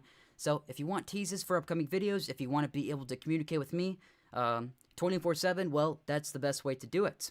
So if you want to, feel free to join my Discord, which can be found down below. That's the best way for us to really talk to each other. And also, more recently, you may have seen a video by me going over my thoughts on the uncensored stuff for Dead Island 2, because I have to censor all of my Dead Island 2 videos now. It's something I don't really want to do anymore, but unfortunately, I don't really have much of a choice. It requires an extra couple hours for each video. Not an extra couple, an extra hour for like each video to go through, put censor bars and so on. But yeah, unfortunately, due to YouTube's demonetization system, I have to censor my videos, and I can't really show the true nature of the videos I want to show. So, for that reason, I created a Patreon to upload all of my uncensored videos onto. Uploaded the minute they're rendered, so you don't have to worry about watching ads or anything like that. And it's up on Patreon, only $1 a month. So if you guys want to support the channel, that's honestly the best way to do it, and it's the most beneficial way. That way you can get access to early videos, you can also get access to the uncensored version of those videos, and you can also just, I believe there's a chatting feature for us to be able to chat on there as well, a private chat. So if you want to do that, you can. But I never expect anything from you guys. We're just here to chat. I'd rather you guys probably join my Discord, to be honest, because that way we can actually communicate. I can get you guys in for giveaways and so on, and yeah. I got a giveaway coming up. That'll be here before Dead Island 2 releases. It's a pretty cool one. So yeah, that'll be done through my Discord. So like I said, feel free to join my Discord if you want. Link will be down below. Should be 4-player co-op. Yeah, it's just gonna be 3 players. That kind of caught me off guard too the first time I heard about it, but not really a big deal for me, personally. There's a lot of weird stuff on YouTube you could find, though, that kind of just makes me feel iffy about it all. But I'm kind of used to it, though. I'm really used to having to censor everything. Like, it does concern me, and I've spoken about this before, too. It concerns me for when Dead Island 2 actually releases. Because, you know, Dead Island 2 is kind of all I'm talking about right now. So the fact that every single one of my videos is delayed means I have to push back all of my videos 1 to 2 days. Sometimes 3 to 4 days. No matter, it just depends on how long it takes for a human to review the videos. after they're demonetized by YouTube's automation system, which most of the time isn't even correct. So yeah, it's very, very silly. It's very, very silly. But like I said, I'm kind of used to it. It's whatever. It just concerns me for when Dead Island 2 actually releases, which is why I'm going to try to do some more sponsors. I'm going to try to hopefully, get some more stuff on Patreon and so on, so people feel it could be more beneficial. Because there's only a couple videos on Patreon right now, so it's not like even if you do decide to go subscribe to it, there's not a ton on there at the moment, so I understand that. But it's a way for you to be able to see early videos and uncensored videos. But like I said, join the Discord. That's the way for us to truly chat. Truly, truly. Alright, so we're going to look at some Resident Evil 4. You can do a lot of videos, just not much gameplay with combat. I would like to believe that's true, but unfortunately, it's not as true as I would like to believe, because sometimes I would go the first minute without even showing blood, without even showing a zombie, without even showing a weapon in action, and it still is demonetized. I think it's the fact that I'm covering Dying Light 2, or Dead Island 2 at all is what's getting it demonetized, and I wish that wasn't the case, but I really don't feel like I have much of a choice. So yeah, blame YouTube, not me. I'm just trying to be able to make it on YouTube and do my own thing at the same time. It's as simple as that. Unfortunately, I have to fight YouTube's games. It really is. All just a game at the end of the day. It's kind of how it seems. So this was one of the past Resident Evil 4 trailers that came out a couple of weeks ago, the third trailer for the game, and I thought this looks phenomenal. It's got some story stuff in it. It's not really spoiler-ish, but if you're worried about seeing any story spoilers for Resident Evil 4, you might not want to continue watching the stream, because we're going to be watching the showcase, the Capcom showcase, which is probably going to show more Resident Evil 4. So, yeah, take that as you will. But I just think the change to the first game is just honestly great. I'm glad to see the island return and all of that, the castle, with the craziness going on. Glad to see these guys returning. One thing to keep in mind is Luis is alive in that part of the game, which if you've played the first game, I won't say anything further. They're messing with your bag and the growth of the channel. They really are. They really, really are. So I gotta, make a Patreon so I'm able to still benefit, YouTube memberships and Patreon is what's able to help. So if you want to support the channel, it's beneficial for both of us. Facial animations look very, very good. I thought the voice actors sounded very fun, like they're actually having a lot of fun with each other in this new iteration of RE4. I like what we see. Still keeping the craziness. They're not holding back on that at all. The island looks as crazy as ever, and the minecart is back. Oh my god, it looks fucking awesome. I can't believe they're actually bringing it back and they didn't cut it.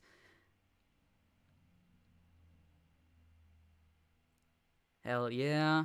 This dude, I forgot he was in it. Holy cow. Krauser, the Krauser fight looks awesome. It's not a quick time event like in the original Resident Evil 4, but more of an actual duel fight. Kind of what we saw in Uncharted 4 a little bit with the final fight there. Reminds me of that. It's the first comparison I can just make in my head.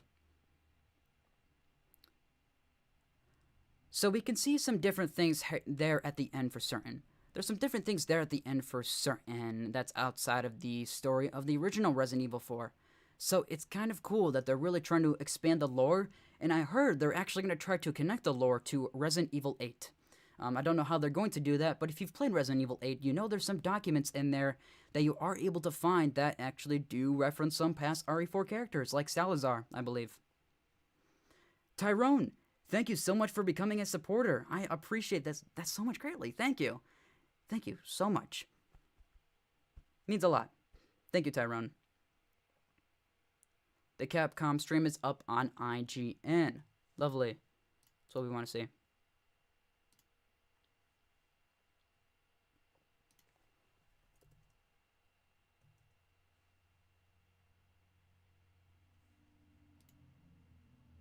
There we go. There we go. Once again, thank you, Tyron. Thank you so much, Ben. Okay, can't wait for the fights with L. Won't say his name for fear of spoilers. Only voice acting I don't like so much is Ada's. Yes, I've heard some complaints about Ada's voice acting, and it does sound a little bit weird.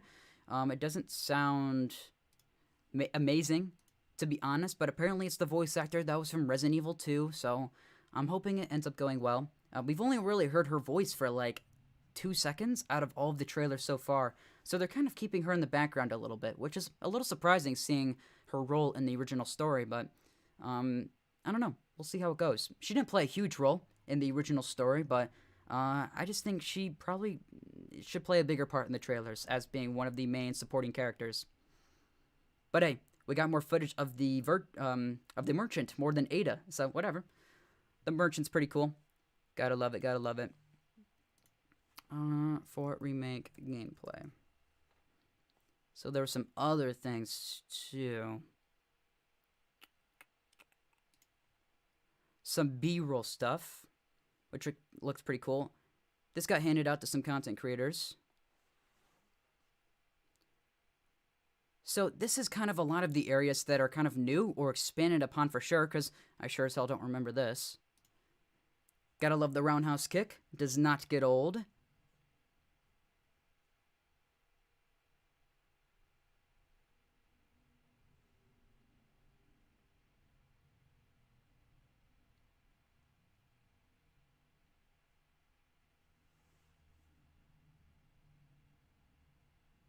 Tyrone, thank you. Thank you so much.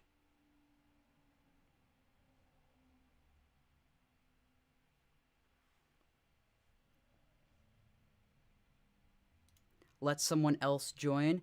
Do you mean like let somebody else join the stream? I mean, the Capcom showcase is kind of approaching, so it's not like there really would be too much time to have others come in, but I will admit, in the future though, I would like to be able to have streams where I have community members in here, I have friends and so on, and we're able to just talk about topics together. I'm trying to keep these Thursday streams weekly. I'm trying to keep that going and trying to keep it consistent, you know? I'm trying to make sure I'm streaming every week. So, you know, I'm getting a new webcam soon. I'm stepping that up because so far I'm using my laptop webcam, which isn't the greatest, but, you know, I'm doing what I can. I'm doing what I can. AJ, thank you so much for becoming a supporter. I really appreciate it. And Tyrone, thank you for gifting the membership. I really appreciate it. Holy shit. Thank you. Thank you. Means a lot. Really means a lot. But yeah, like I said, through the Discord is the way that we're going to be interacting with the community. So if you want to be able to interact with the channel more, Discord is the way to do so. That is the best way. Easily. Sniper looks beautiful. Looking great. I like this area of the game. It's definitely going for a more spooky feel. In past interviews, the developers have said they want to make the game more scary. And I can I can definitely see that. Oh, that was quite the time for the ad there. Let me in. Yeah, shout out to Max Rebo Man in the comments. He's the one that let me borrow this Leon jacket. So, shout out to him.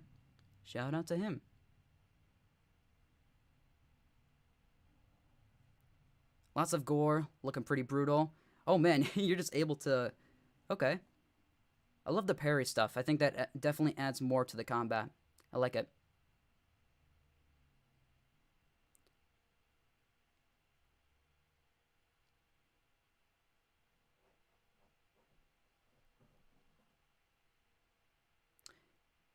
Can the mods share the Discord server? Yes, Enzo. If you're watching the stream, share the Discord server. Thank you, man. If not, I will get to it in a second. Why is it loading at 480p? I call that unnecessary. And by the way, yeah, I don't have the greatest internet, so if you see the quality shift a little bit, I apologize. There's only so much I can really do about that. Capcom slaps an ACOG sight on over 100-year-old bolt action rifle. Yeah, pretty much. It's getting hot in here, man. It's getting pretty hot. Oh, man. I'm starting to sweat a little bit. Footage gonna load? Yeah? Footage not feel like loading today? Alright, I guess we're just, I guess we're staring at a black screen. I hope you guys are enjoying this black screen today. It's a quality black screen. Well, this is what it's like streaming when you don't have right internet. It does not look right. I'm Let's skip a little further because there's some spoilerish stuff there. There's like a specific boss fight that I feel like should not be shown a ton, at least personally. We see Hunnigan there, and another ad. Oh, we missed the ad this time. We got lucky. We got lucky. There's the merchant. What can I interest you in? The TMP. Okay, pretty cool. Pretty cool. Is that a Leon jacket you have on? Yes. Yes, it is. Thanks to my friend in the chat, Max Rebo Man, for letting me borrow it. It's greatly appreciated. I mean, let me know when you need it back, by the way. You haven't really, given me the specifics about that. But I'm gonna wear it as long as you let me have it, so. Feel free to ask for it back if you want it. Okay. So we can see kind of the store inventory and so on. That looks pretty great and so on. I wish it wasn't in 480p. Still got 35 minutes till the showcase starts. Yes, we got 35 minutes left.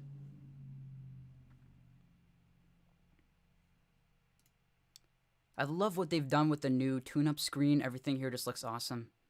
Looks great. I feel like they've definitely improved things for the best.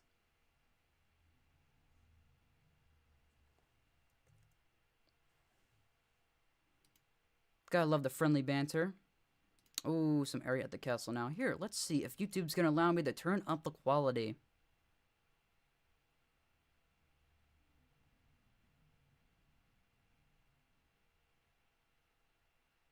You can have it till you outgrow it. Well, I don't know about that, man. I know your family member wants it back as well, so I don't want to hold it for too long. I'll probably honestly end up buying my own eventually, though, because it is pretty cool, but I wouldn't mind the official one. I wouldn't mind it. The weight is killing me. Yeah, the weight's killing me, too. But thank you, Max Rebo, man.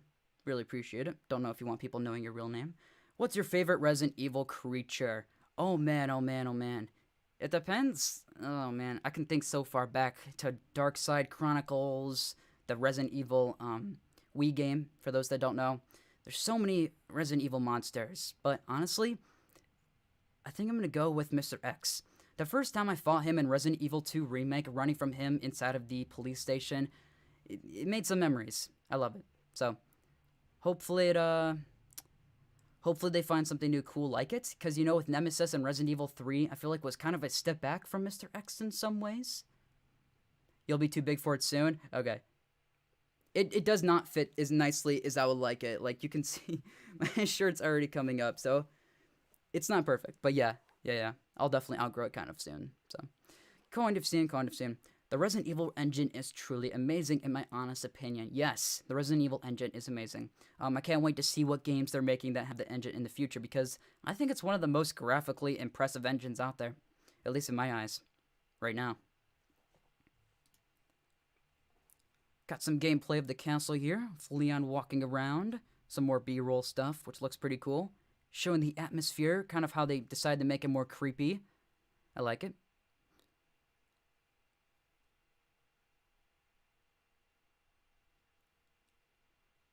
Okay, so you can see, you can pull out your binoculars there.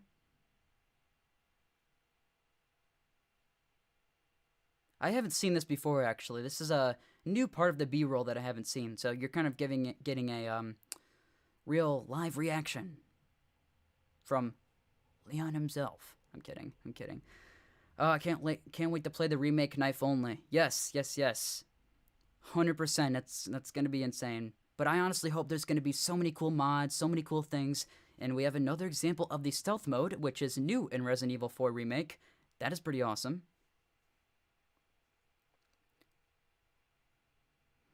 Mr. X is a great one. I've always wanted to see a fight between him and Nemesis. Yeah, that would be awesome.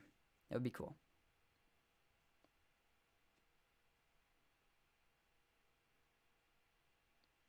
The floor kind of has like a spooky mist going on there. I really like that. Helps set the tone. And that is terrifying. I've seen this clip before. They can attach to the ceilings and jump on you, which is insane. That is completely new.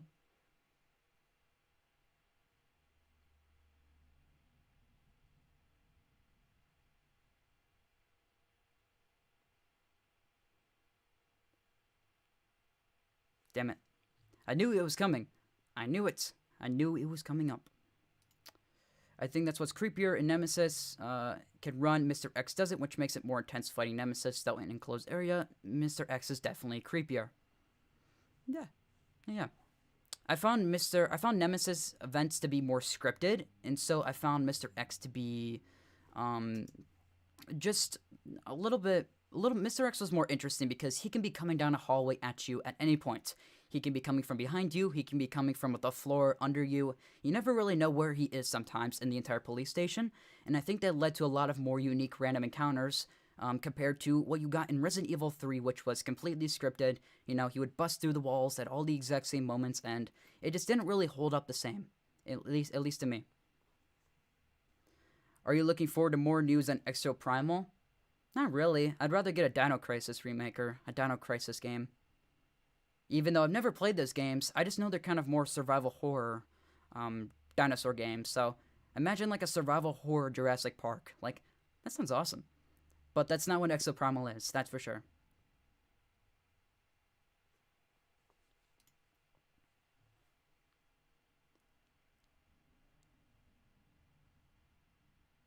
Just had to make sure. Finish him off on the ground there. Oh yeah, got the catapults. They definitely have not cut back on the craziness, yeah. They're still going all out. I remember this part pretty vividly, and it's pretty similar.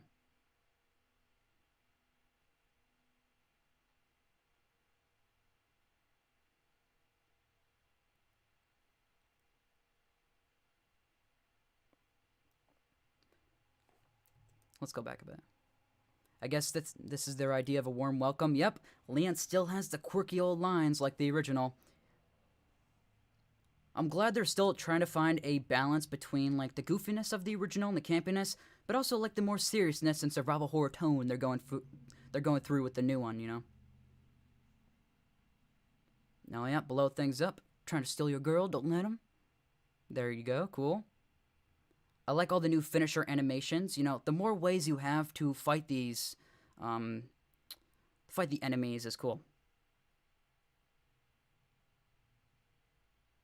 Dino Crisis, yeah.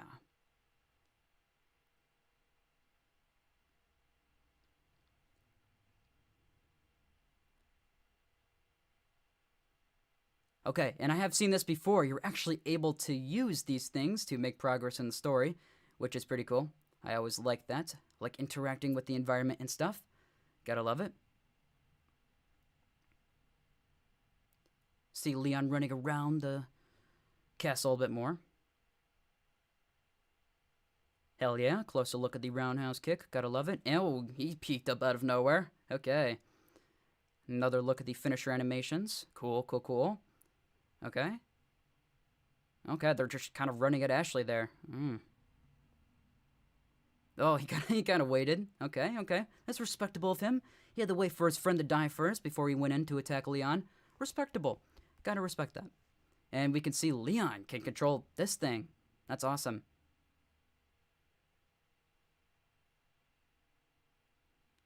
Okay, cool. So that's how you can take out the other cannons as well. Oh. Forgot about that. Okay, yeah, that's awesome. That's awesome. I just played the catapult room in a randomizer knife only. It was the worst thing ever. Ah, there he is. There's the little man. Okay, okay. This cutscene is very, very cool to see. Finally come to life. And when you compare it to the first game, it's pretty similar. It's like the same scenario.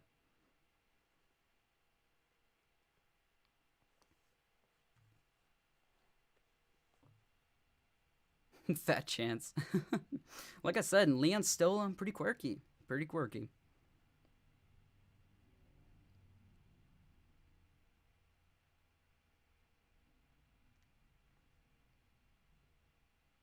Okay. Ooh, got mines. Okay, cool.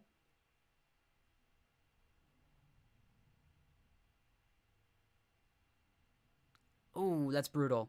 That is brutal. I wonder how many ways Leon can die, because if you don't know, if you haven't played the original Resident Evil 4, you know that game can get pretty brutal with its death animations. The original Resident Evil 4 got so brutal with its animations that they had to cut some out of certain countries. I think. Don't quote me on that. I'm pretty sure. Pretty sure. Especially with the chainsaw one where like the head is cut off. I think that was cut out. Of certain versions. Okay. A closer look at the Krauser boss fight. And an ad. Okay, never mind, I guess. Speaking of retro games, Backboard, do you know what Parasite Eve is? I do know what it is. Have I ever played it? No, I have not.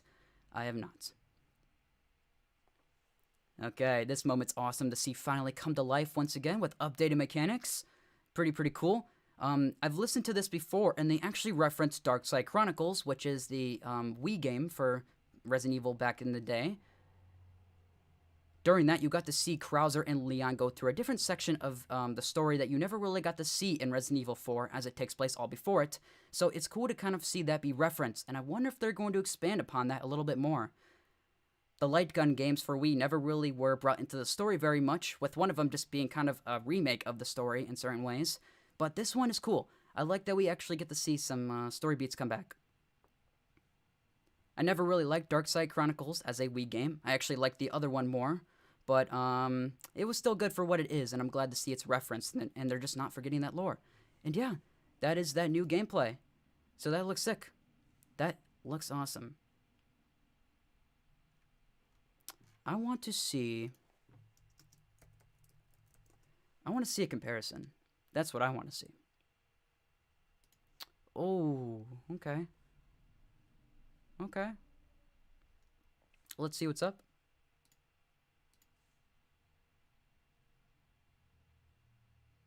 Here we go. Yeah, this is good. Okay. Maybe not in our preferred language, but you know what? For those that are Spanish, there you go.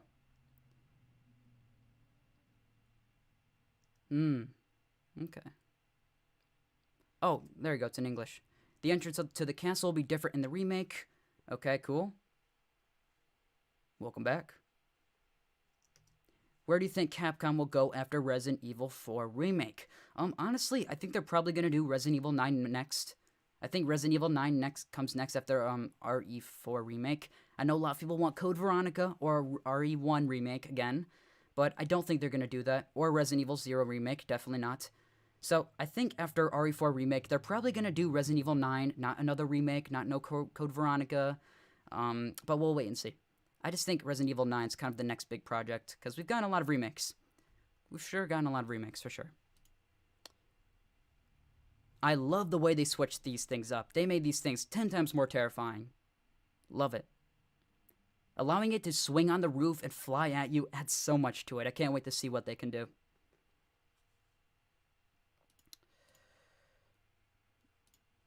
The canyon where Leon and Ashley are ambushed by catapults reappears in the remake almost unchanged. Correct, yeah. I recognize it pretty much beat by beat from what I've seen.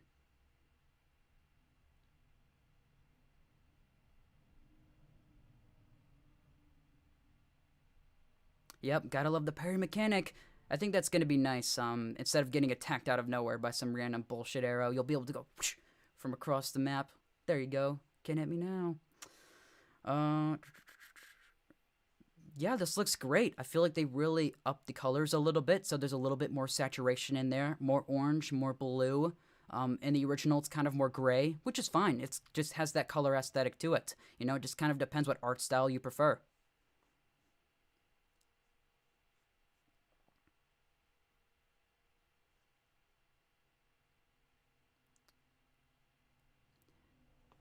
Ashley will not have a health bar indicator in the remake, so it will be easier to keep her alive. Okay, yeah, I did not notice that. That is interesting. Okay, cool.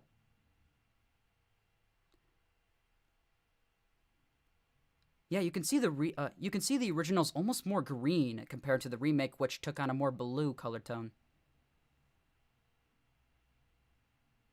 Okay, so yeah, that's the main difference. In the original, the cannon, you kind of just push a button and it does it for you, but you can actually use it freely here, which is very cool. I like that. Especially for moments like this. Boom, gotta love it. After the remake, they'll dedicate all of their time to working on RE-verse. Yes, the project that truly deserves Capcom's attention. Indeed. I still haven't tried that out, and I probably will never try that out, because I didn't even try out Revelations. or not Revelations, Resistance. That's what it is. I didn't really try out Resistance, so I doubt I will try out RE-verse. Yep, we can definitely see some changes of the lighting for sure. It definitely makes it more atmospheric and cool. I like it a lot. And another ad. Cool, cool, cool. I'm just getting all these people money today. And the original's a lot more bright too. The remake kind of centers more on the darker areas and darkens them, and on the lighter areas and lightens them, which I'm very cool with. I like that. It's got more of a gothic tone to it. It's hard to explain, honestly. The cinematics will undergo slight changes in the remake, both sequential and scripted. It's really cool to see these moments side by side. I really like what they did. And they changed things to a point where, like, the campiness is still there. They're not taking away from the tone. But, you know, there's still an extra level of seriousness to it as well.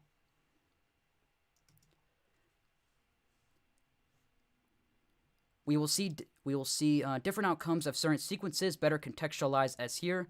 Leon and Ashley will be ambushed in the remake. Yep. This remake looks like the devs give a damn about the game, which earns respect. Yes, it definitely earns respect. I really do feel like they care. Big time. Big time. Because with a lot of remakes and remasters, you kind of look at it and you're like, oh, that's pretty cool. It's pretty cool. But then you actually look closely and it's just like, oh, it's kind of underwhelming. Okay. For those that don't know, I made a Discord. Go join my Discord. Hosting giveaways and all that stuff on there. Just throwing that out there for those that have joined and haven't figured that out yet. But yeah, the Discord's open. The crossbow is cool. I really like the crossbow. The dungeon area will be much larger, darker, and will include the mythical fight against I missed the name. I forgot his name too. Whatever. I'll wait to remember his name when I play the game for myself. Also, yeah, for those that don't know, the demo for Resident Evil 4 got confirmed to release today. And is it going to come out on PC? I don't know. I'm really hoping for it, but it's probably going to be a PS4, PS5 exclusive, like it was for Resident Evil 8. But I'm trying to stay strong. I'm trying to stay optimistic, and I don't know. In 20 minutes, we will see, because that's when the Capcom showcase is.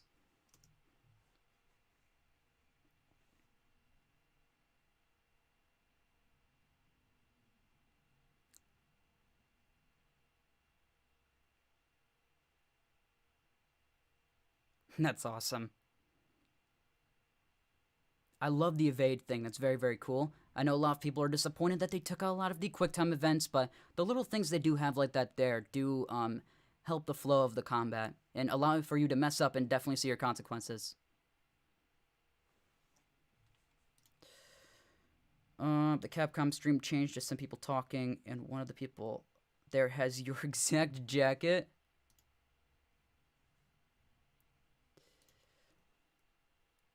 Got to go.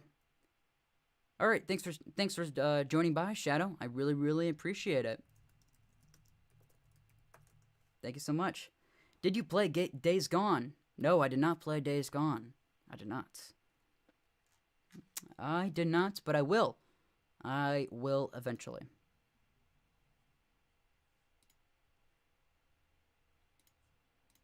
No, Capcom USA? You got nothing? Okay. I see how it is. I see how it is. Okay, fine. Fine, we'll watch somebody else's stream then.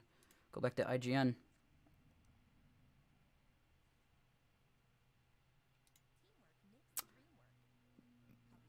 You guys want to play as Kirby?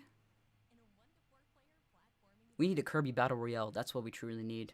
That's the most innovative thing coming out of my head today. Let's have a Kirby Battle Royale, guys. How about that? How about that? Oh, yeah. They really do. They really do have, like, almost the exact same jacket I have.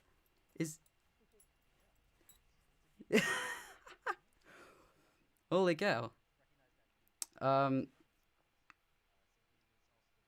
Wow.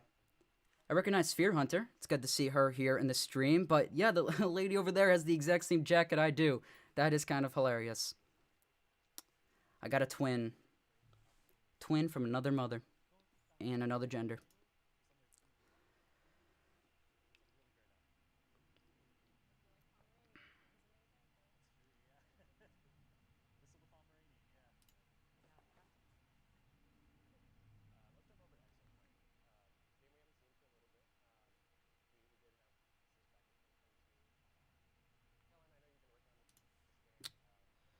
Here, I'm gonna close that out. Can't see the text fully. Susie, yep. Susie, Sphere Hunter. Many people know her. I actually really like her content. Her content's pretty good. I like it. Oh, you're right. Sphere Hunter is dressed like Ashley. I didn't even notice. And the other girl over there is dressed like Leon, wearing the same jacket I am. That's funny. It's really funny. Well, it looks like this jacket's pretty popular. If somebody else in the Capcom spotlight's wearing it, that's pretty funny actually. Nice. Good eye, good eye.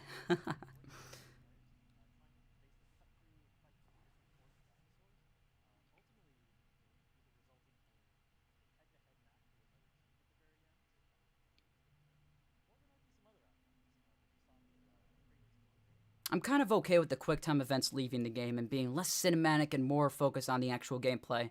I think that's for the better. Definitely for the better. However, we will see some details and animations that will bring back memories of the original cinematics. Oh, okay, cool. Oh, that is awesome. Awesome, look at that fan service. Sick. See, without comparisons like this, we would have had no clue, because I sure didn't remember that. Look at that.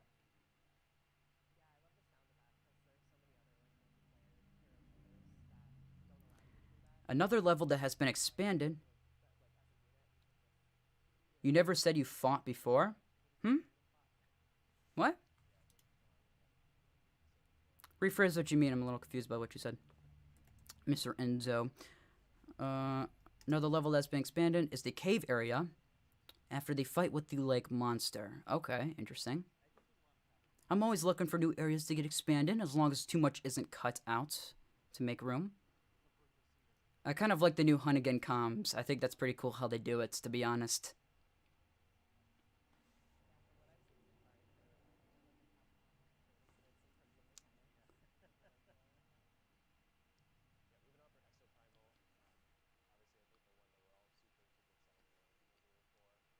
This looks pretty similar side by side. I like this. I like this a lot, actually. Like I said, the original's kind of more green in tone. Oh, okay. I don't know, Enzo, it didn't really come off as a joke. I was just more confused by what you said more than anything. My bad, I guess. You look like, Leon. Oh, okay, I see what you're saying now.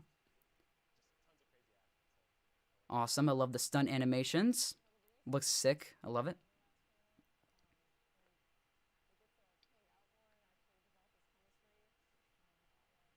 However, the cave area will be explorable on foot and by boat, with new puzzles and enemies. Yes, that's going to be very, very interesting.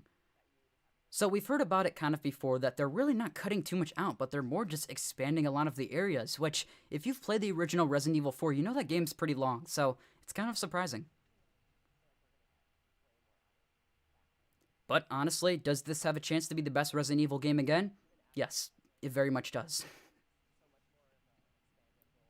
Very, very much does. Oh, whoops.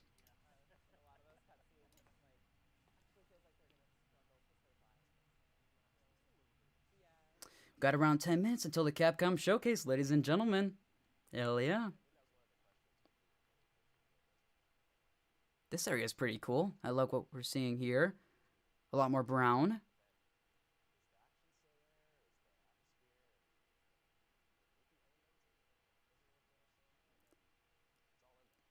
Kind of feels like they put like a saturation filter on that, turned it up a little bit, and yeah, looks great. I like it. I don't understand how they can expand areas but claim the game has the same length. Yeah, that's a good point. I think they expanded areas in a way where it's going to make things feel fresh, but it's not going to add a ton of new story content in the way that would add a ton of new hours. That's just kind of my assumption, though.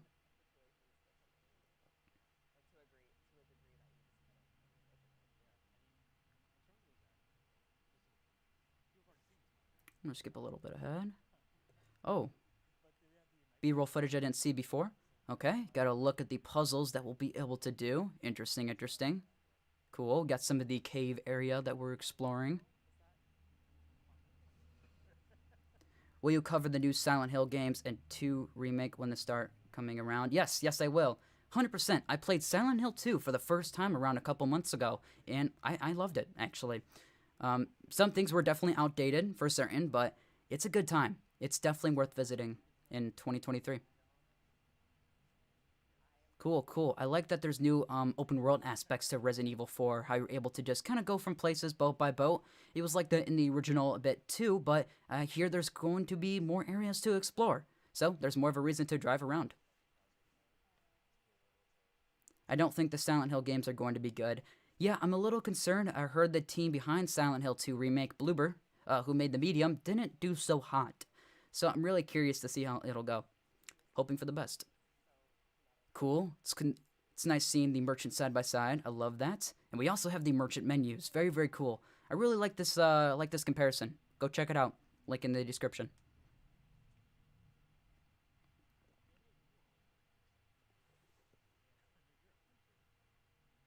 Gotta love a nice up-to-date generation upgrade on some menus. Cool, cool. Oh, I didn't see this before. The save menu, right? Nice.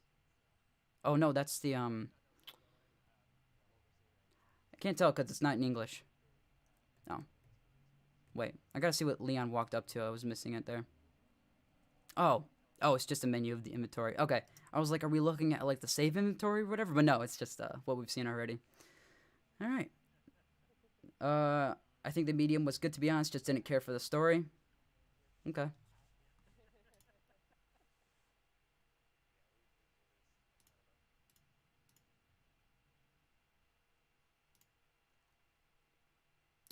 Oh, let's see, let's see, let's see. Chat down here says, what games are you most excited for? Resident Evil 4, Mega Man, Exoprimal, and Ghost Trick. I've never even heard of Ghost Trick, so I think I'm gonna have to go with Ghost Trick, right? Yeah. Resident Evil 4, which takes 88% of the votes. Not surprising.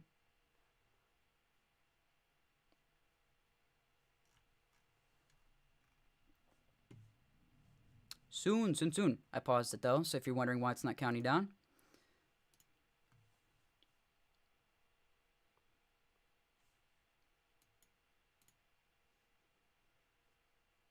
Awesome. Awesome, awesome. Well, great comparison. Yeah. Very, very cool. What do you think Dying Light 3 will be like? Ask me that question after DLC 2 is out, and I'll have more of an answer for you. But right now, I have no idea if a Dying Light 3 will ever happen. Time will tell. I mean, the franchise is somewhat popular enough to expand, but they gotta fix Dying Light 2 first.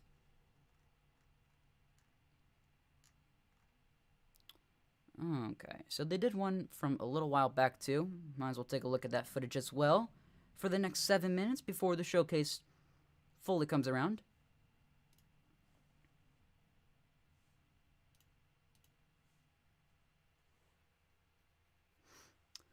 Got an itchy nose. Remake has released a new trailer. Yep. This trailer is 4 months old, by the way, so it's a little outdated, but you know, whatever. Gotta pass the time somehow, right?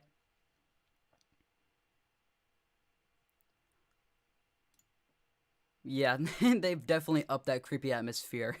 If there was one example to really prove that, that is it. Because it kind of goes from like, all right, nice little foggy forest up to a fucking Blair Witch type look. It's terrifying.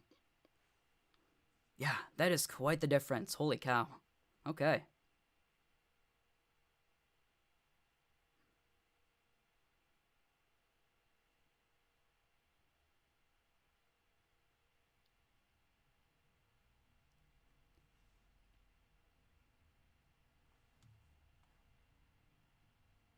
Hmm.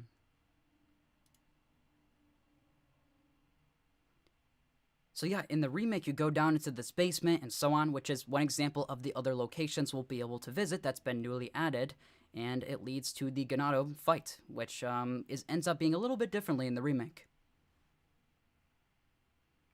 As in the remake, the dude comes out of nowhere like this, but I'm sure this is outside of the first encounter, and this is kind of more after in a gameplay scenario, so there's probably a cutscene that comes before that.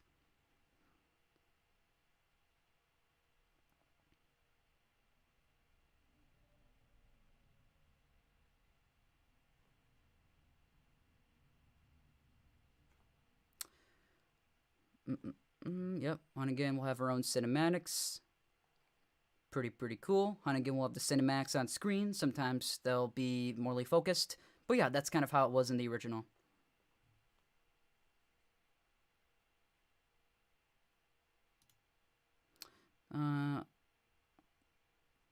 Yeah, that beginning forest is so different. I really do like the vibe of it, though. It's nice. I like it a lot.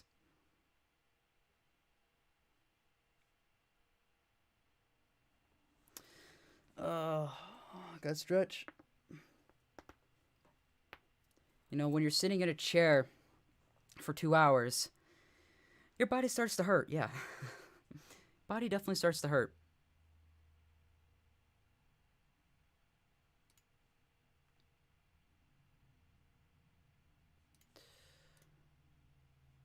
Okay. I'm gonna throw on the headphones as we're getting to that time. What am I looking at here? Oh.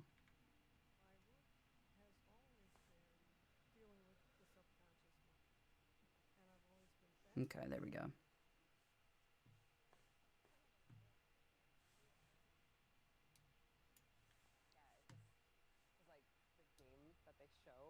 Before that is like so different to what just everything that we've played in RE.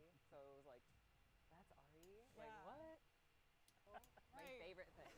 All right, we got 3 minutes, ladies and gentlemen, until the showcase starts. Really surprising. Oh, okay. Great. Gotta love when it switches to 480p on my ass. Happens. It happens.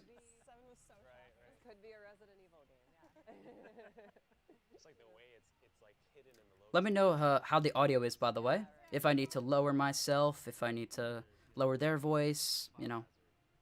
Let me know. Let me know. That's true. Yeah. I have to plead the fifth. I have to plead the fifth on this one. They're both my children. I love them both equally. 7's so good. I love Resident Evil 7. Also like my favorite here. That was kind of like the revival of the Resident Evil franchise, you know? Gotta love it. I mean, 8's great too, because you just think, you know, like how did they find the 8 of the, the 8 in the village? It's just And such a it takes perfect. place in a village. It's such a perfect series of events. It is. To unfold for this game. Hey, Murphy. Welcome. Look how nice it looks. Oh my god. Oh my god. Yeah, you know what? I think I'm gonna. I never played the Resident Evil 8 story DLC, so I don't really know how the winter story wraps up. Yeah, I enjoyed them. Yeah, Mercenaries looks wild. that is true. I'll give I think I'll give Village another chance once I play it on VR or in first person. No, third person I mean. Yeah, cuz there's the official third person mode. 7's cool, Ethan is annoying. 7 is cool, but Ethan is very annoying indeed. They didn't really give him much of a personality. At least I think. Yeah, right. Don't get too attached to his hand. Don't get too attached to his hand. Funny guy. Funny guy, funny guy. Unattach this headset from my. Like, no, it looks so good. I'll play it for you with the baby. Resident Evil 7's good. I just feel like it didn't really reach its potential. You know? It's one of those things. Not a fan. Gotta listen to the chat. I love that. I love jacket inventory. It's so cool. And just like everything is just so like laser accurate. Yeah, I gotta listen to the chat. Yeah, I should be able to switch through your weapons. Yep. And items. I just gotta see how I sound so I don't waste an entire stream realizing that the audio in the stream is louder than me. Because that happened with my last stream, with the gameplay analysis stream. I didn't realize that the commentator overblew my audio, so I wasn't able to really use as much as I would like. So yeah, I'm gonna make sure I'm louder. Definitely. Oh my god. Totally. But yeah, Ethan Winters was a very underwhelming character in my eyes. They didn't really do enough with him that they should have. You're seeing most of it here, right? Like you got the dual wielding, you got He literally just threw the knife. yeah, Like, just throw the knife. Like, I would love to do that. All right, ladies and gentlemen. Before we close out, any closing comments?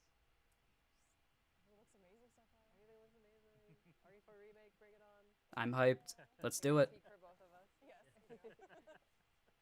Yeah, thanks so much for joining us. Thank you very much. We're super excited for the spotlight, and you know, if you want to pick up any of our All right. I have a feeling they're gonna keep Resident Evil 4 for the end, but we will see how it goes. we'll see you in the spotlight.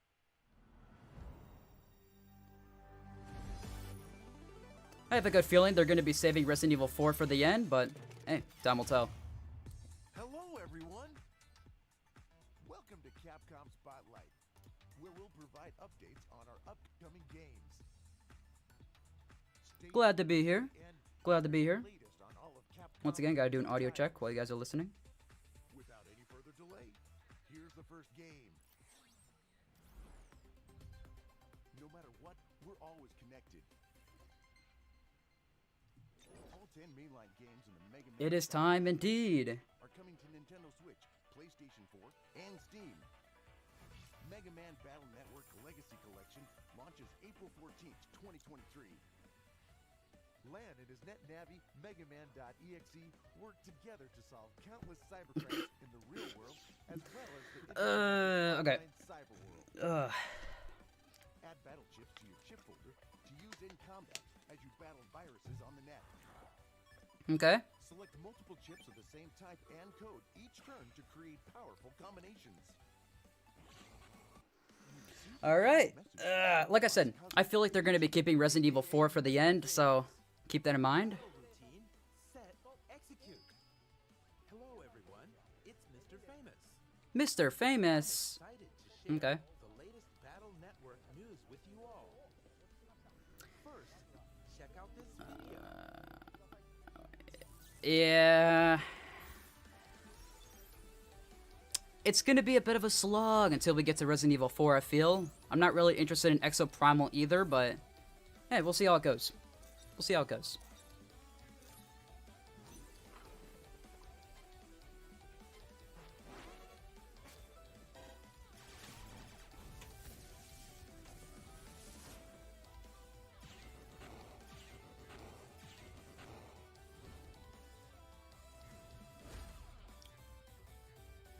I need to stop doing that. I'm trying to make new Discord reaction stickers, okay? Give me a break. All 499 patch cards I'm sure there are people that are going crazy about this right now. available It's just we aren't that audience, really, so gotta keep that in mind. in Battle Network 4, 5, and 6. Players can enable or disable patch cards. Buster Max mode multiplies the Mega Buster's damage by 100. Letting players enjoy the story and speed up combat. If you truly only care about Resident Evil 4, You can turn this I would come back in probably 10 minutes. anytime during Around 10 minutes, yeah. based on how you want to play. And don't worry, Buster Max mode is automatically turned off for online net battling. That's all I have for you today. I've been Mr. Famous. Thank you, Mr. Famous. Thank you, Mr. Famous. Network Legacy Collection includes over 1,000 illustrations and 188 music tracks to enjoy in the gallery. With online play, players can connect with distant friends and rivals to trade battle chips and net battle too. Pre-orders are available now. Mega Man Battle Network Legacy Collection brings all 10 mainline games to Nintendo Switch It's gonna be a minute, yeah. and Steam. Yep, the average YouTube reaction thumbnail look. 1 and Volume 2 will also Yeah, be there you available go. at launch. Starting March 21st, the English version of Mega Man NT Warrior will be available to watch for free. Check the official Free. website for information. Cool. Cool. A new Ah, fighting game I'm interested in this game. I don't really look forward to it too much, but I think it looks fun. It looks fun. Street Fighter 6 launches June 2nd, 2023. This is the latest edition of the series that Some people redefines have gone genre. crazy about that one character. In addition to Fighting Ground, where the pinnacle of genre-defining battles take place, Street Fighter 6 includes World Tour, an immersive. I don't know how I feel about the open world aspects. and That's got me iffy. An online social space reminiscent of arcades. There are a number of new ways to play beyond just fighting. Better close their mouth. Today we'll introduce Oh, the God. color commentary Oh, God. in the game. You do you. Cammy, yes, Cammy. Cammy, I'm glad you even knew her name. the moment Cammy got leaked beforehand, that shit blew up. So when they revealed her, oh yeah. よろしくお願いします。さあどっちが勝つんでしょうか。心理戦にも注目していきたいです。いいのが入りましたね今。いいよいいよ。いやー頑張れ。なんかこっちが緊張する。いやーここ気が抜けないですね。出た SL 技。おおしっかり倒し切りましたね。どっちが勝つのこれ。いやもう頑張って。 I don't know, man.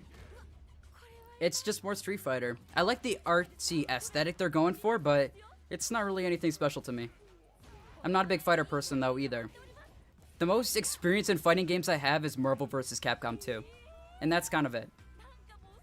And that was a long time ago. Yeah. Looks cool. 最高の試合でした。いやもう二人とも天才すぎ。お疲れ。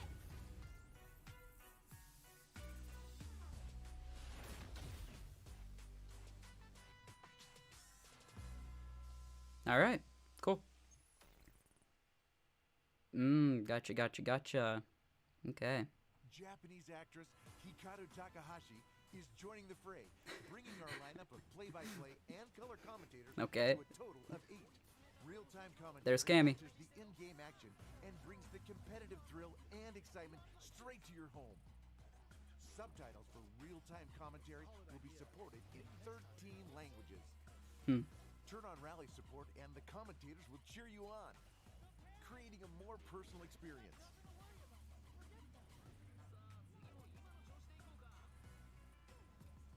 I respect your opinion, sir, but Cammy? Sheesh. Hey, I'm not saying anything bad about Cammy. I just don't really care for Street Fighter that much. I've never really been a fighting game person. Pre-orders are now available along with a limited number of pre-order bonuses. Getting vibes of Real Steel. We'll have Oh more man. Street Fighter 6 updates. I'm looking forward to the Real Steel sequel. Yes. Capcom Pro Not that that's coming, 3 invites but it should. players around the world But it to should. compete to be the best. Okay. I think there's like a To announce the 20 prize stake of like $1 million or something along those lines. It's pretty wild, actually. celebrate the game's release, there will be a special prize package this season. The first place winner of Yep, Capcom 1 million. will receive $1 million. That's pretty big. The total That's pretty big. for the season will be over $2 million. That's huge, actually. For fighting games, that's probably the biggest prize pool I think I've ever seen. Capcom news. Hell yeah. Capcom celebrates its 40th anniversary this June. Awesome. As part of the celebration, we're opening a digital theme park called Capcom Town. We're planning to construct a digital museum and other buildings. The grand opening is June 12th, 2023. And you can get entry to it through NFTs. Oh man. Seems like a new way to ship in NFTs, to be honest, but maybe I'm just a little too pissy about it. I don't know. Play Resident Evil. A Capcom ID account is required to play ReVerse? Features of Street Well, no, I'm definitely never playing ReVerse now. Holy cow. I'm not making a Capcom account. You can use this account with other Capcom services and campaigns. You're not getting me to play your ReVerse. Good try, though. Good try. We'll release more Good titles and try. Services compatible with Capcom ID soon. Register now for Capcom ID. Hey, you do you, but... Futuristic exosuits and dinosaurs. Exo clash in Primal. Primal. In this team-based action game, players suit up as exo fighters who work for the IBS Corporation. Use a variety of unique exosuits and rigs to fit your playstyle. Okay. And work with teammates to combat hordes of dinosaurs in Dino Survival. Let's take a look at the latest trailer. Okay. We have some surprises in Got store. a Sharknado type dinosaur thing. Okay, weird. In every war game, Ace really is getting pulled back 3 years into the past. Back to 2014, right before the Stratovator fails. You're a time traveler. This is no random outbreak. Leviathan is intentionally summoning them as cannon fodder for the war game. But why? Why repeat the same day over and over. Chief, when exactly did you say your sister passed? 3 years ago, one of the first outbreaks. Never found out more than that. The suits kind of remind me of Anthem, which isn't a good thing. On the island. In the past. I don't know what to make of this.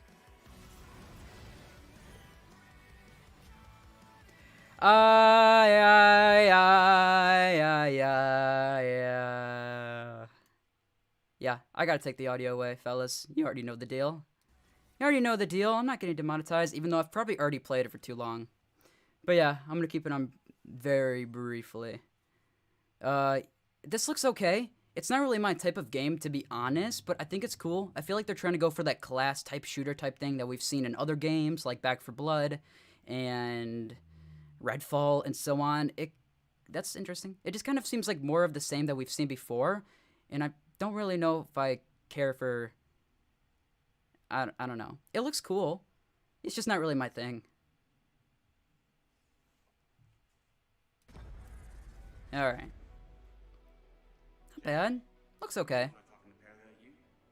Another one. Still hot and summer. Oh. Indeed. A new Spider-Man. Yellow name is full of this stuff.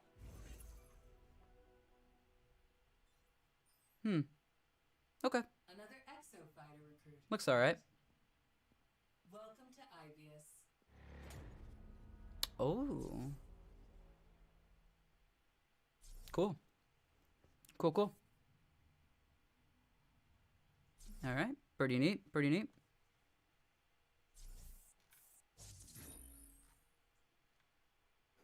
You can see the chat's not too happy with that one. Alright. Really focusing on the bonuses for a long time now.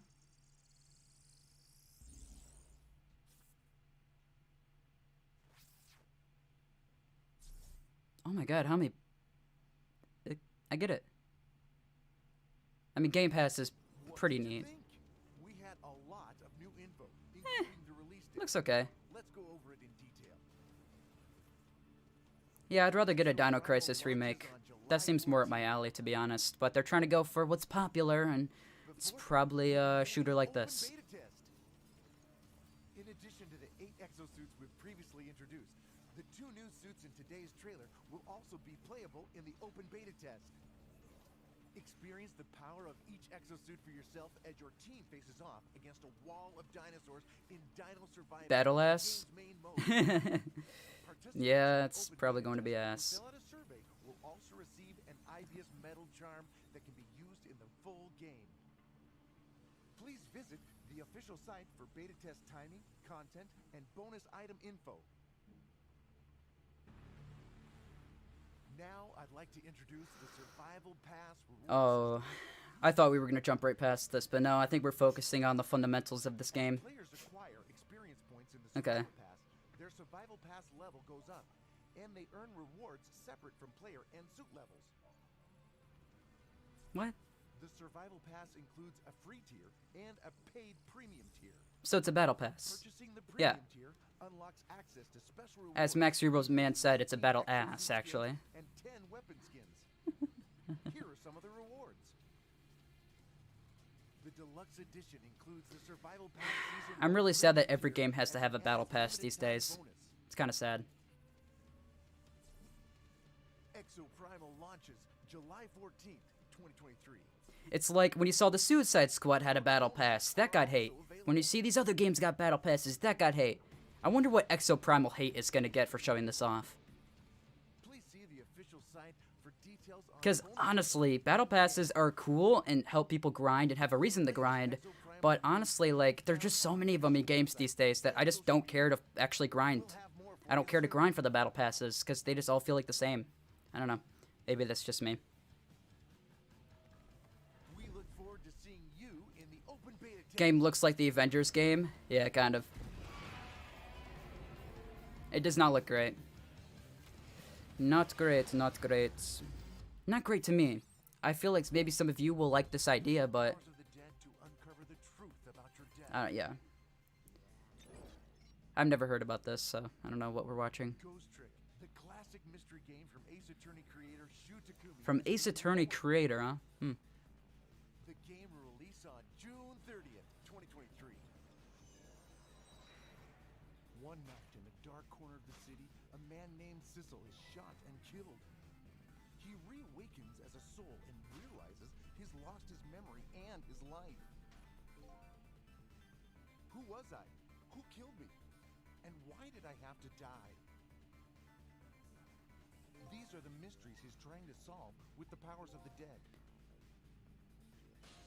Wait a minute, you have Monster Hunter, why do you need this? Oh, I feel like they're trying to accomplish very different things. Monster Hunter is going for that primal kind of aesthetic with its world and ways of combat. But I feel like Monster Hunter, or not Monster Hunter, Exoprimal, it's more about the gunning and running type of thing. With massive hordes. It reminds me of World War Z. That's what it reminds me of. Exoprimal reminds me of World War Z with dinosaurs. Because that game had like a horde mechanic as well. And that story must be linked in some way to the mystery of Sissel's death. Okay. This board includes updated high-res graphics, increased frame rate, and an optimized user interface. Check out the new challenges feature. You can earn illustrations by meeting certain conditions.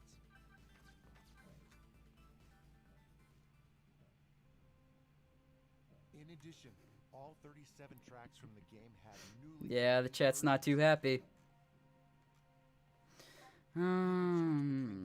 Watch Exoprimal flop and then Capcom will abandon all dinosaur games for another 2 decades?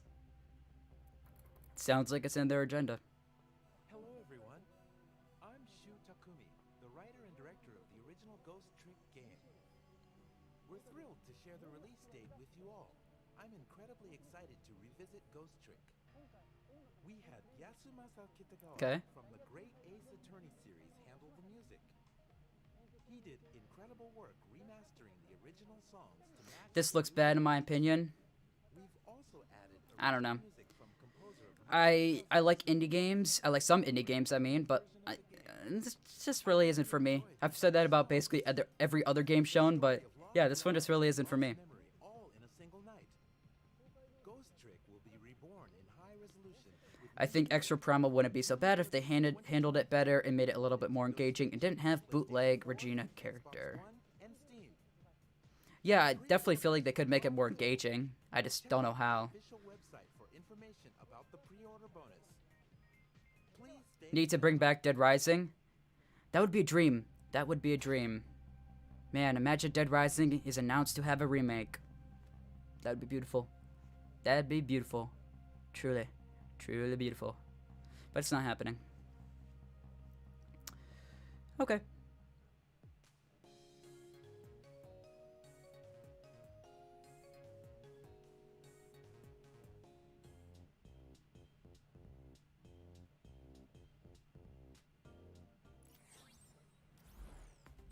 All right. Okay.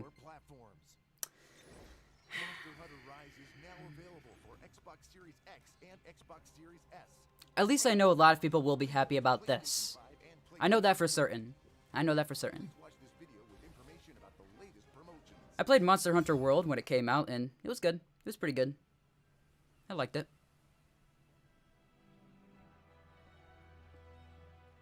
This is our outpost, Elgon.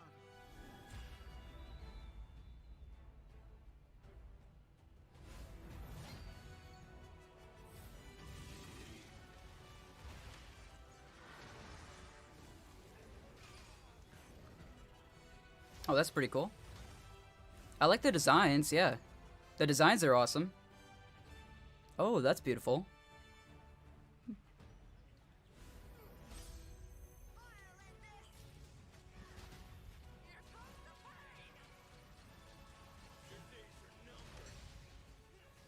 I think the first is better. It's dark and funny when it needs to be, but not over the top goofy like the rest.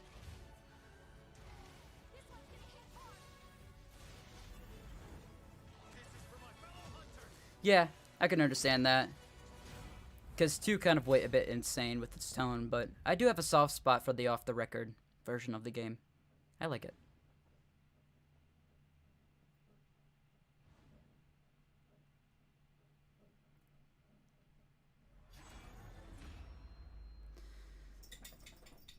Available now. Okay. Resident Evil 4, please. The massive expansion Monster Hunter Rise Please. Sunbreak will be released for these platforms on April 28th, 2023. Mm-hmm. You can look forward to a host of new features, including new monsters, locales, and combat mechanics, in addition to memorable new characters and storylines. The expansion includes The IGN stream chat is very hilarious. Update 3, giving you instant access to chaotic war Where's Leon? He's right here, silly. Oh, man. We'll have information about future updates at a later date. This is actually kind of fire. Resident Evil Dead Aim remake. Haven't heard of Dead Aim in a long time. Switch and Steam. We will host a Monster Hunter Rise Sunbreak digital event in Okay. April to share the latest information about Okay. the next free title update 5.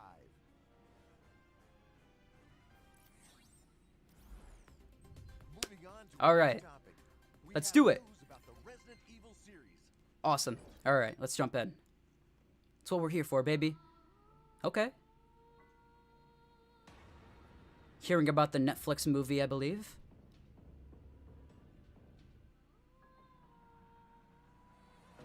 Got like a megalodon down there. Oh, okay.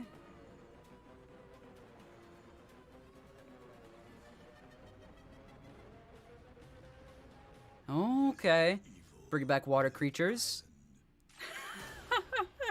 Resident Evil Death Island. Bro, that's like some early 2000s stuff right there. I love it. I love that, actually. Cool. Made a brief appearance at the end of the video. Cool. Resident Evil Death Island will release this summer.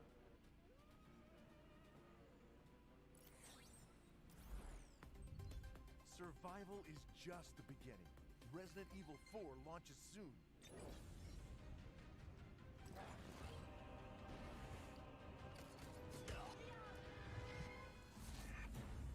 Okay. Hello everyone, I'm Yoshiaki Hirabayashi, producer of Resident Evil 4. We're grateful for all of the RE4 fans who are excited for the game's release. This game is a remake of the original, which was released in 2005. It takes place 6 years after the Raccoon City incident and depicts federal agent Leon S. Kennedy as he fights to survive. Our goal is to create a fresh yet familiar experience. We've preserved the core of the original game and added updated graphics. It's weird to see RE3 remake Jill's design with the earlier designs of other RE characters. Yeah, that's very, very weird as well. Because you have some of the remake characters and remake voice actors in there with the original Jill. It's kind of a little weird, yeah. I can agree. Check out this video.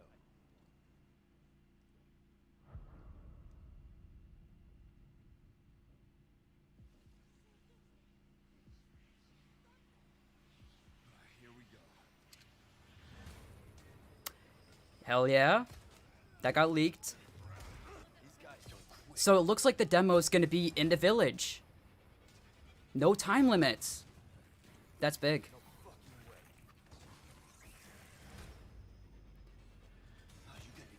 Okay. So the demo is going to be the village section of the game? Are you serious? What? That's actually huge. What? I thought they were gonna have like the Ashley section or something smaller, but they're showing you the straight up beginning village section. That's sick. Hell yeah.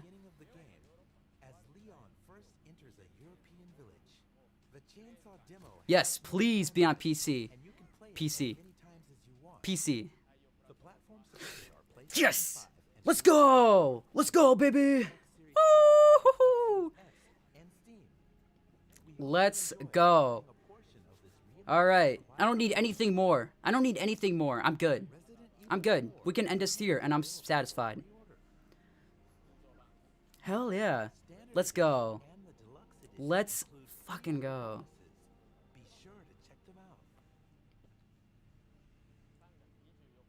There's not long until the March 24th release date.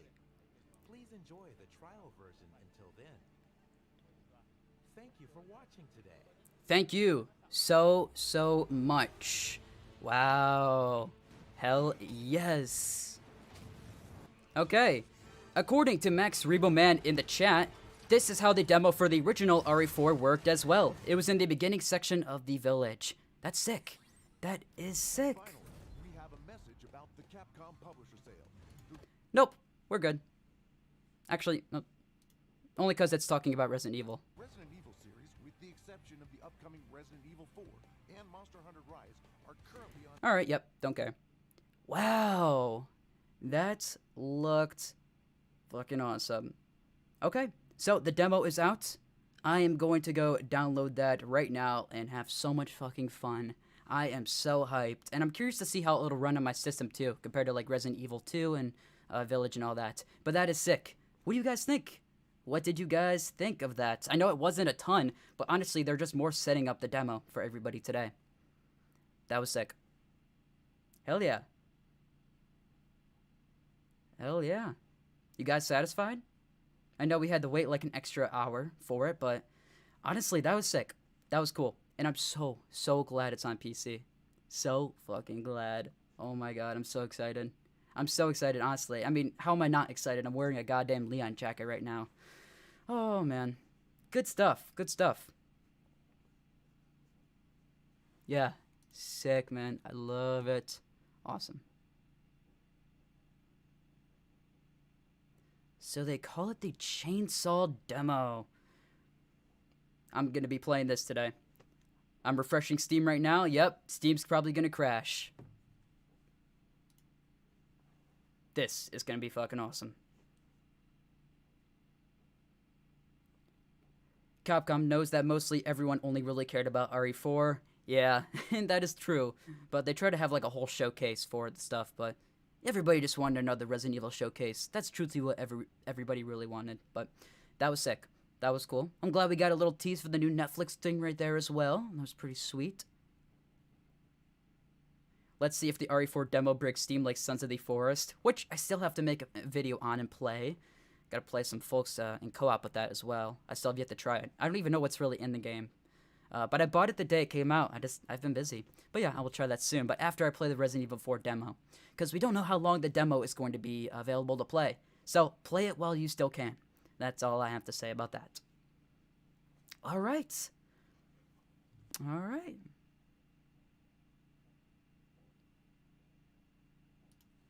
Around the corner. Feel free to share your final thoughts. As honestly, I'm going to end the stream very shortly. About in 2 minutes from now. They probably picked one of the best sections to put into a demo. I am so fucking satisfied right now. Love it. Love it. Oh man, I'm so hyped.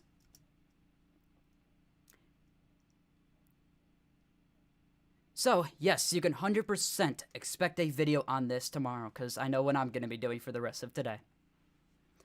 Ooh, baby! Fucking sick. Damn, I'm late to the party. Hey, Ty. Hey, no worries, man. You got here right when we're about to end, though. Because the Resident Evil 4 demo got released. And, good news, it's not a PS4 exclusive. They actually were nice about it this time. I'll go back.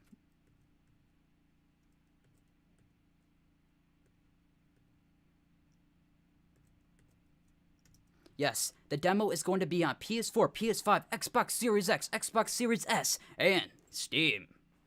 The place where it truly should be. Oh my god, I'm so hyped, and it's probably the best section they probably could have chose to put into a demo. Love it. Let's see what they're thinking.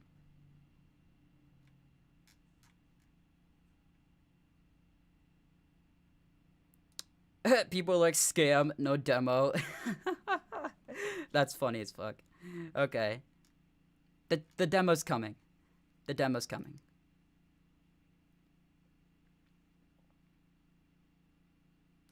Apparently the demo releases at 6 p.m. EST. Got all the recording software loaded up? Hell yeah. I basically have my setup already right here, so I'm pretty ready. I am pretty ready. When it's up, somebody let me know in the chat if you guys do happen to know. That is awesome, man. So hyped. Yeah, these people are talking so much trash. Holy cow. So silly. Have some patience, people. Come on. At least we're getting a demo this time around. That's what I've been waiting for. Yeah, baby! Yeah, there we go. There's my recreation of the critical meme.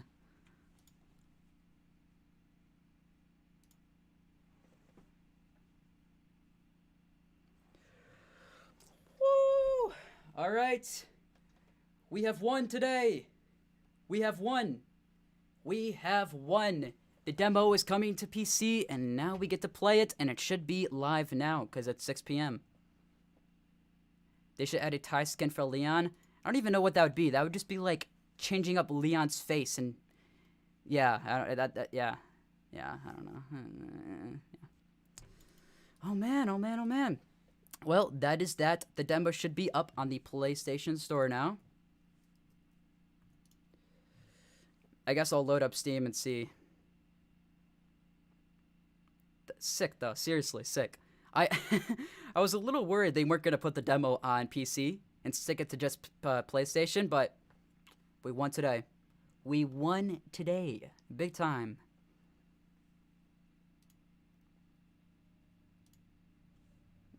Big time. It's out now? Sick.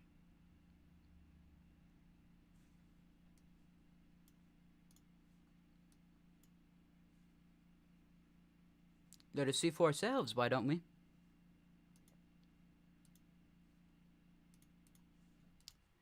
Oh, that's a little pixelated. Okay. Okay.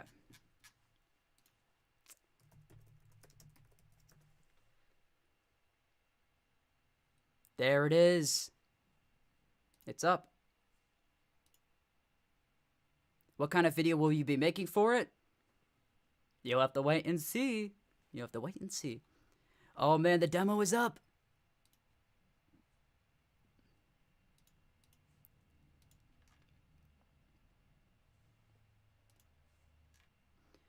Alright, well I know what I'm going to be doing for the rest of my day. Thank you all for watching, and if you enjoyed, feel free to like this video and subscribe if you want, and stop by for the next one. Peace. That was for my video for the video that I'm going to make out of the highlights from the live stream. But no, I'm not ending just yet. I'm going to chat with y'all for another minute or so, but then we're going to wrap it up because I really do want to play this. But yeah, we are going to wrap things up here because I'm kind of going crazy, man. I want to fucking play this. I want to play it. I want to see what's up. Wait, there's a demo? Yes, Oscar. A demo just got revealed for Resident Evil 4. So, for everybody joining right now, if you have PlayStation, if you have Xbox, if you have Steam, which I'm sure most of you do, play this. Come on. You'd be silly not to. It's free. It's literally free. Play the demo. No, don't be lazy. No, I see you there questioning things like, should I play? No. You should play the demo. No. Don't be lazy. Download it. Save it for later when you have time. And play the demo. Alright, glad we got that figured out. Sick. This is going to be awesome. Alright, well, I actually am going to wrap up the stream for today. If you guys enjoyed, feel free to join my Discord. I made a Discord kind of recently, a couple weeks ago, thanks to my friend Mr. Enzo.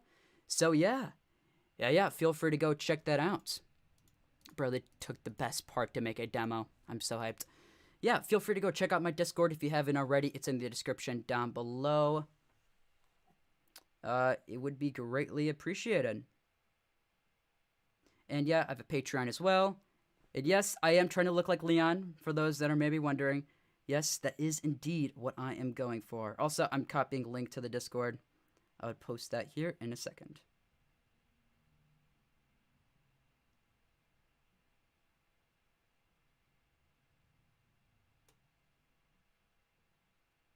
Alright, there is a link to the Discord. Alright, yeah. What else is there for me to really say, honestly? Still allocating space. Okay, I should probably end the stream.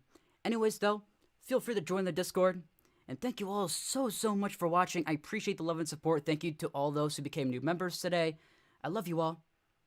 Thanks for watching, folks. And be sure to stop by next week's stream on Thursday where we go over a lot of the media impressions for Dead Island 2. So yeah, stop by next week. Thank you all for watching. Appreciate the love and support, and stop by next time.